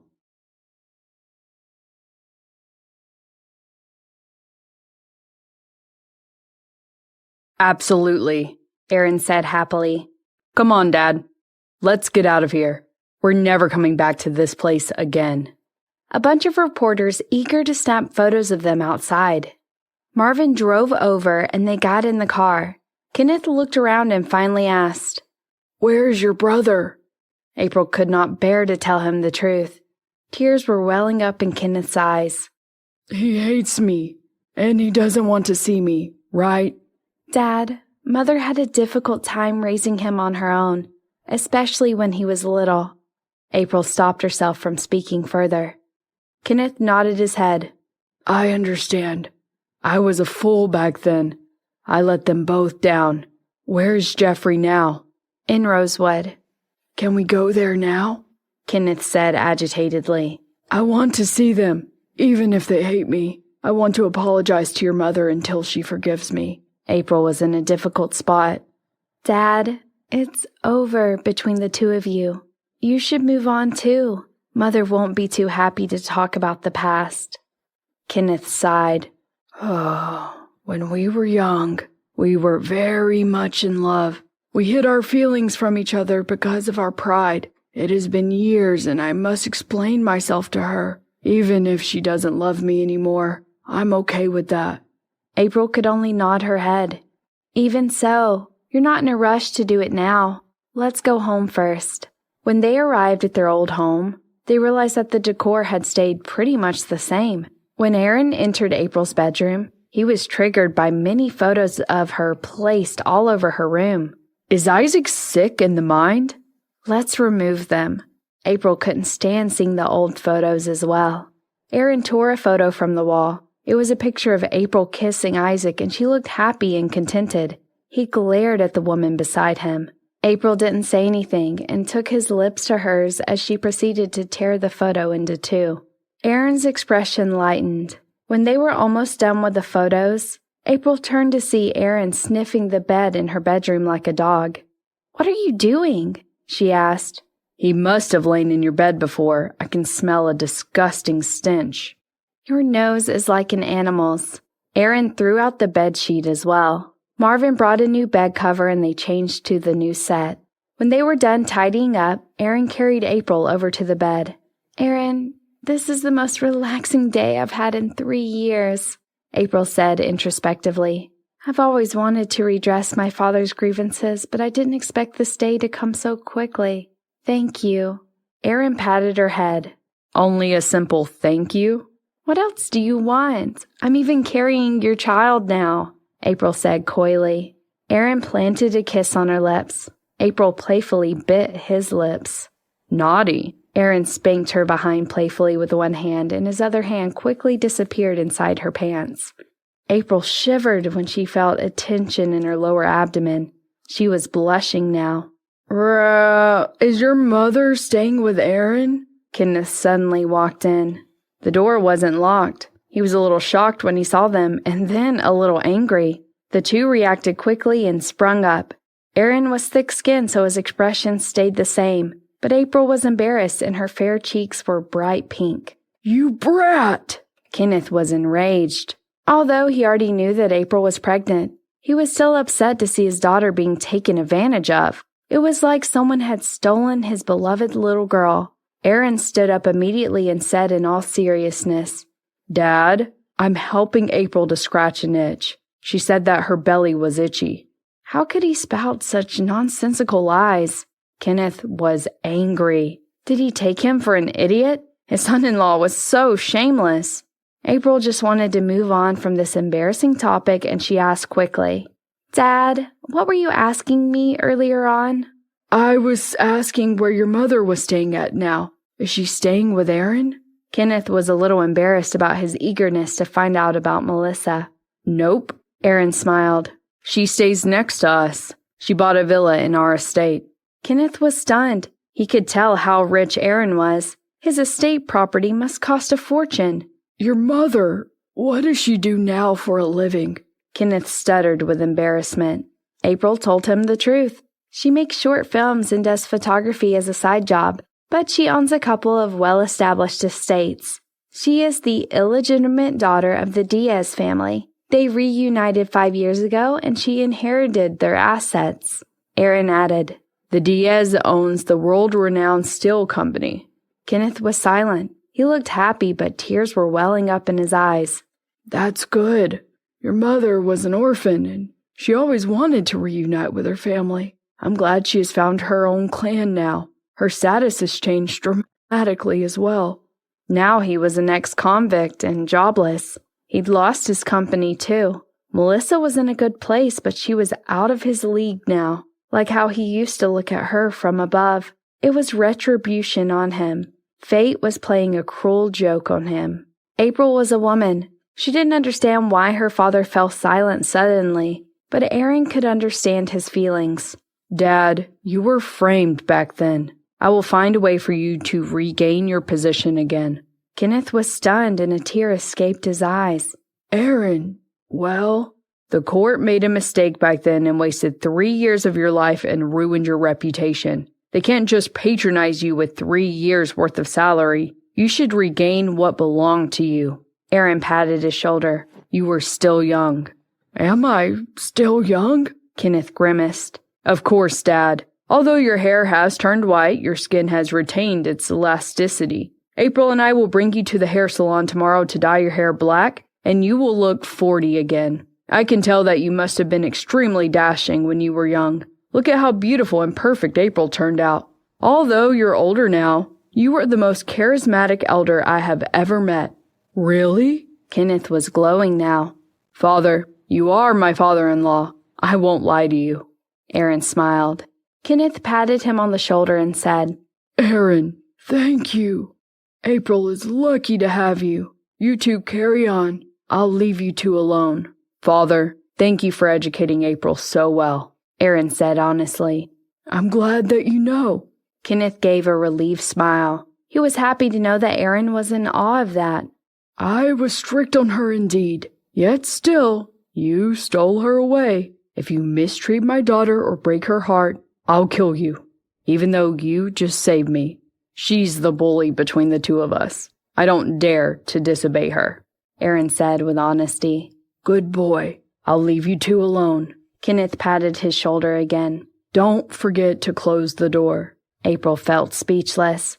Who angrily called him little bastard earlier? She thought. By the door, Kenneth turned and said to Aaron, "I need to dye my hair tomorrow. Don't forget about that." "I won't." Aaron shook his head. Kenneth closed the door while leaving. Aaron once again put his arms around April and pulled her onto the bed. His hands were all over her. April caught his hands and said, "I just found that you're better at bootlicking." "I learned that recently." Aaron buried his head in her neck. His hot breath made April's neck numb and itchy. "Before, everyone I met tried to fawn over me. But now, in order to turn you into my wife, I have to put down my self-esteem and lick the boots of my mother and father-in-law. April, I said nicer words today than I've ever said in the past 20 years. He suddenly raised his head and looked at April helplessly. April couldn't help but recall what he was like before. He was cold and proud like a peacock, as if no one in the world was good enough for him. She sighed. She could not believe that this man was going to become her husband. Aaron, April held his handsome face with both her hands and said, even if your company closed down one day, you'd still be able to make money by being a salesman. Aaron was expecting her compliment. However, when hearing what she said, he pulled a long face. He was such a smart and wise man. Would his company ever close down? Was that even possible? April, I'm not like you. I won't let my company close down, he said in a vague and gentle way. I won't let anyone take away my shares. That's the difference between you and me. That's the difference between a genius and a... April glared at him and warned him through clenched teeth. Carry on. If he continued, she'd bite him to death. Aaron pinched her cheeks, which had bulged in anger, feeling that she was so adorable. Don't touch me. April slapped away his hands and said, go to the bedside and kneel on the keyboard. That's your punishment. Aaron paused briefly and smiled. April, a man does not kneel easily. I'll only kneel before the gravestones of my ancestors. April rolled her eyes and said, who just told my father that he doesn't dare to disobey me? Now I'm only asking you to kneel, yet you refuse. Aaron responded composedly, I was coaxing your father. How can you believe that? You're so silly and naive. No wonder you lost your family business to someone else. Deep and charming laughter uttered from his throat as he also scratched the top of her nose. April stared at him in anger. She really wanted to bite him to death. He always mentioned her sore spot. So shameless. Good girl. Let's make out. I'm so tired lately. He gently put her down on the large bed. April stayed silent. You are tired, but you want to make out? She thought. If she wasn't pregnant, she'd have kicked him off the bed. Next day, after breakfast, Kenneth left hastily to get his hair dyed. Last night, Aaron had asked Marvin to find the best hair salon in the city for him. The stylist cut his hair short in a proper style, then dyed his hair black. April sat on the couch, waiting for him. She was a little bored, so she started browsing the thick book of hair color samples. As a young girl, she had found every color in that book pretty. Aaron, after I give birth to the baby, I want to dye my hair this amber color. What do you think? April showed the color to Aaron. Are you worried that I might stop liking you after you give birth? Is that why you want to make yourself prettier? Aaron happily raised his eyebrows. He put an arm around her, then kissed her on the cheek and said, Don't worry. I'll always like you, no matter what you look like. April found that it was difficult to continue many conversations with him recently. I'm asking you if this color suits me or not, she said. Every color suits you, Aaron responded while inhaling the faint and refreshing aroma from her. My girl is the prettiest girl in the world. Only after hearing that did April feel slightly better. From the mirror, Kenneth glanced at the inseparable pair. Feeling complicated, he remembered that April was never so close with Isaac when she was with him. It seemed that not everything that happened while he was in prison was bad. At the very least, his daughter met a man who truly loved her in the most difficult situation. It was easy for a girl to meet a nice man when she was doing good at everything, but only under a difficult situation would she see the true quality of that man. Your daughter and son-in-law really are a perfect couple, said the stylist with a smile. Hearing that, Kenneth gave a grin. After getting his hair dyed, Aaron and April took Kenneth shopping and bought a few suits for him. Next day, they flew to Rosewood City.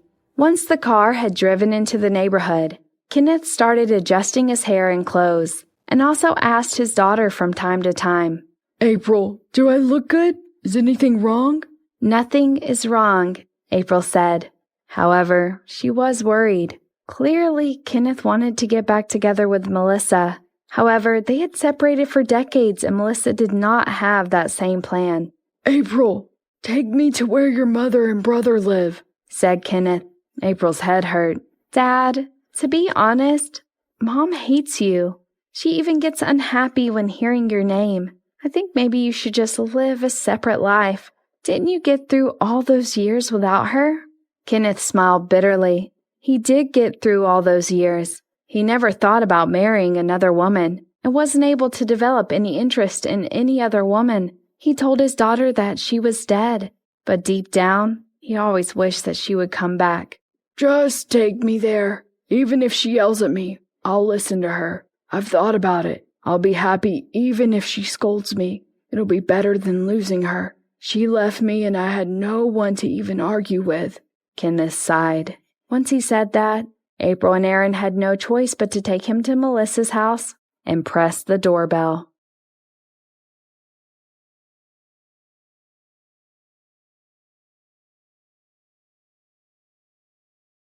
"5 minutes later, Melissa came to the door. She smiled when she saw April. "April, I was just going to call you to ask when you were coming back." Mel, I haven't seen you in so long.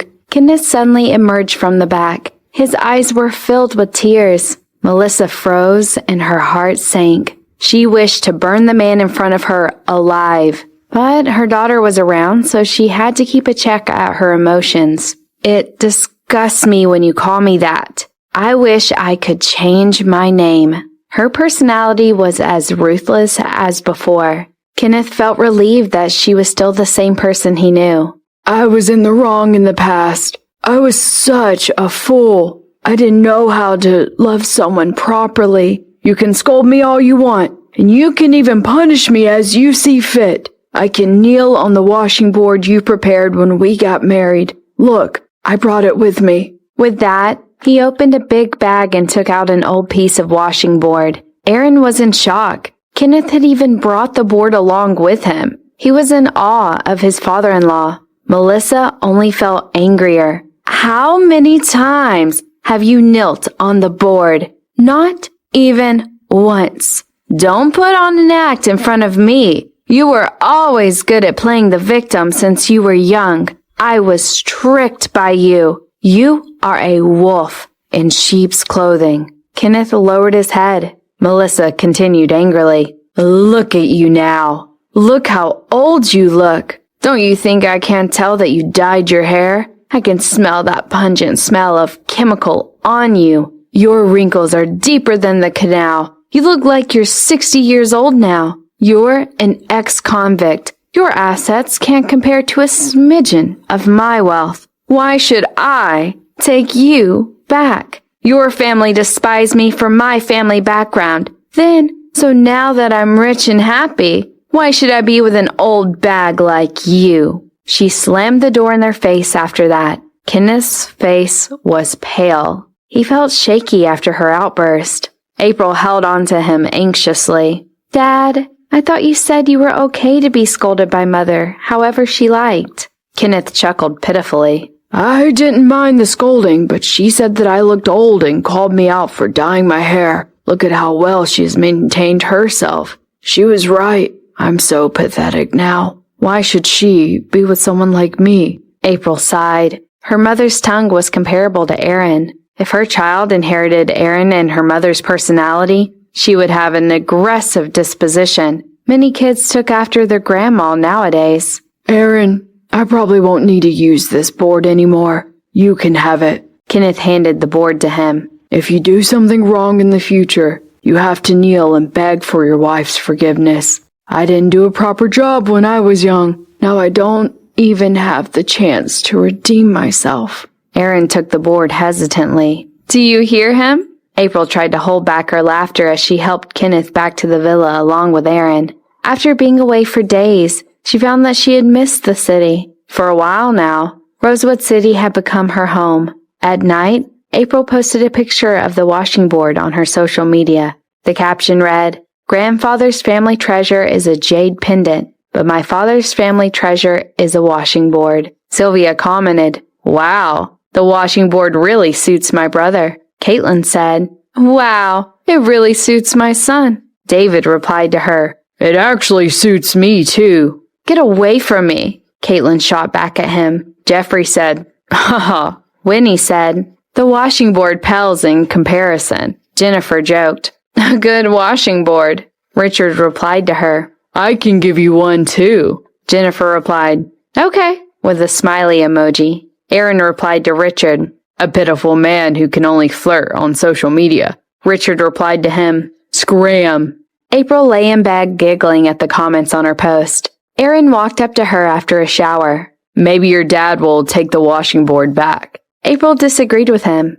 My dad is pretty traumatized. I think he's going to give up. You never know, Aaron chuckled. A man usually doesn't give up so easily. April was surprised. Aaron pulled her into his arms. Don't think too much about it. Let the adults settle their own affairs. I don't think your mother has lost all feelings for your dad. If not, she would not have held on to the hatred for so long. There can't be hate without any love. Why would she be so cruel if she doesn't care about him at all? April frowned. Aaron, if my dad wants to win back my mother and brother, he would have to stay here a while longer. That's no problem. We have so many rooms here. I don't care if your dad wants to stay with us in the future as well, Aaron said lovingly. Thank you, Aaron. April heaved a sigh of relief. Truthfully, she couldn't put her mind at ease leaving Kenneth home alone after he had just been released from prison. The next morning, April went around looking for him, but he was nowhere to be found. She asked Sister Emily and she said,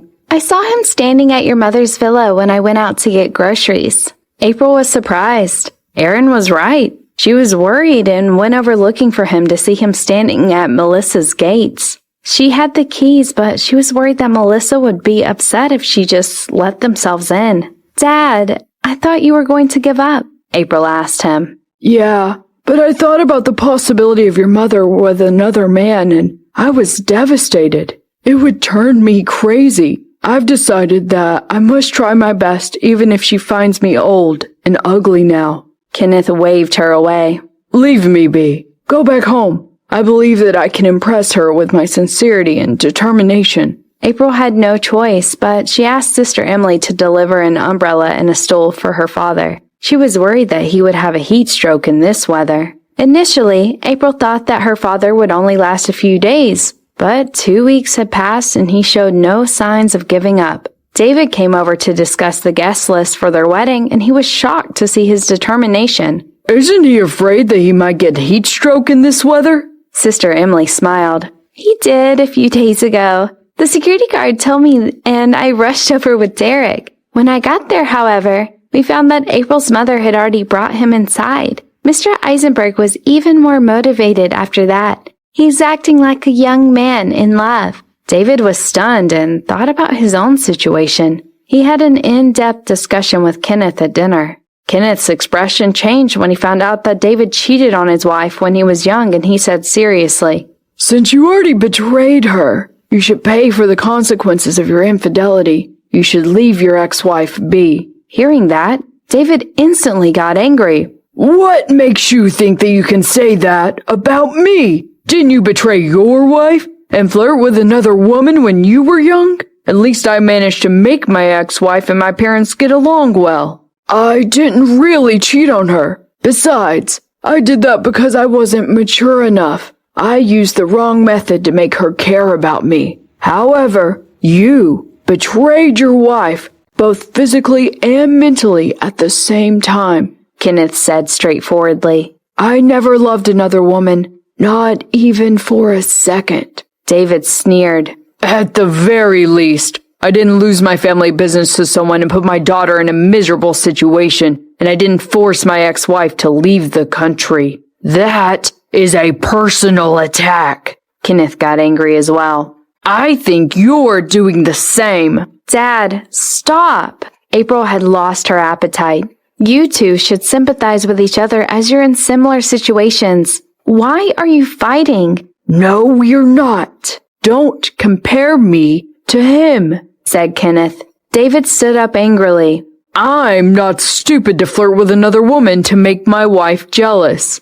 Aaron, say something. April pushed Aaron, who was eating. No, I don't want to offend either of them. Aaron leisurely picked up a piece of fried chicken and put it into his mouth. So delicious and crispy. April wanted it too. I'm leaving. David left seething. A couple of days later, Caitlin came to visit April. She complained to Aaron. Is your father sick? Last weekend he visited my company and waited for me downstairs. He stood there for 2 whole days and even got a sunstroke. And then? Aaron asked curiously. Then I called an ambulance. April stayed silent. Suddenly she felt that her father was way luckier than David. New term was going to begin soon, and a new batch of students entered Langford College of Communication. However, as a fourth-year student, April had nothing to do with it. Some students were preparing for the entrance exam for postgraduate school, and some were applying for jobs. However, all fourth-year students still had to attend some required courses.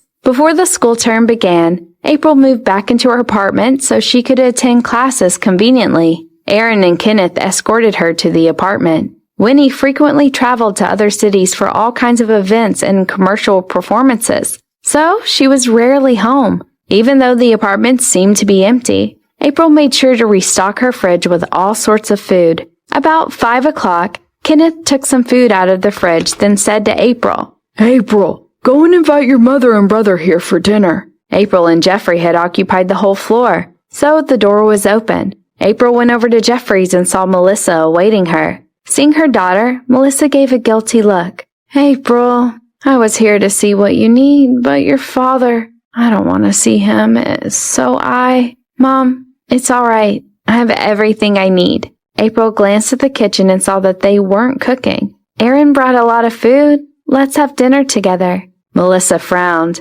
Before she said anything, April held her hands and said, Mom, ever since Dad came here, you've never had a meal with us in the villa. The people who don't know what happened may think that you don't like my father and me. You guys have divorced, but you have children, after all. You still need to talk to each other at some point. At my wedding, you and Dad will need to be around each other. In the future, when my baby is born, you guys still need to have meals together. You need to get used to this. You've been acting so weirdly. It almost makes me feel that you still like him. Nonsense! Melissa immediately denied it. I'll lose my appetite as soon as I see him. April smiled. You need to get used to it, whether you have an appetite or not. Melissa didn't know what to say, but gave an annoyed look. All right, I'll be there at dinner time. As Melissa had agreed to come, Kenneth was thrilled. He decided to make over 10 dishes for dinner. Aaron was sent into the kitchen to help his father-in-law. However, in just 10 minutes, Kenneth kicked him out of the kitchen. About 6, Winnie came back from work carrying a lot of luggage. April hurriedly went up to her saying, Wow, my big star is back. Not a big star, Winnie smiled. I'm just starting to get popular. Don't be too humble. On the radio, on the streets, your songs are on a loop wherever I go. April sincerely felt happy for her. Your title track has won the Best Song Award, and you've gotten into the list of popular female singers. Countless companies want you to endorse their products. Aren't you a big star? Winnie, you'll catch everyone's eyes tomorrow. Some of your fans left you messages on the internet saying that they'll come to see you tomorrow at school. I'm not going to classes with you tomorrow. Won't be safe for a pregnant woman like me, as we might get crowded. All right. Winnie didn't try to change her mind. She had received the message too. Some of her fans would come to the school. Before the dinner started, Melissa and Jeffrey came over. Looking at all those dishes on the table, Aaron even started to admire his father-in-law. He was so good at cooking. However, those dishes weren't April's favorite, nor were they his. Glancing at Melissa, Aaron figured it out. Here, try some of this. Kenneth attentively picked some food for Melissa. They're all your favorites. I'll do it myself. Melissa took away her bowl and said, Don't tell me what is my favorite. It has been decades. My preferences changed long ago. Kenneth was disappointed for a second, but then he immediately replied with, It's okay. Whatever you like. I'll learn to cook for you. Just eat. Why do you have so much to say? There are so many people here. Aren't you ashamed? Melissa's cheeks reddened slightly as she gave Kenneth a glare. Kenneth was smiling the whole time. Melissa ignored him, but turned and talked to Winnie smilingly. I've listened to your songs. Your songs are beautiful. I'm surprised that my daughter has made friends with a popular singer. Everybody knows your name. Thank you. Hearing the compliment, Winnie was a little shy. Jeffrey, who was eating quietly, abruptly joined the conversation. I didn't know her name. Winnie didn't respond. The atmosphere suddenly became awkward. Melissa kicked Jeffrey under the table, then apologized to Winnie. Please don't mind him. He hardly ever listens to music. Besides, he grew up abroad, so he had only heard some foreign singers' songs. It's all right. Winnie smiled faintly. After dinner, Jeffrey and Melissa returned next door.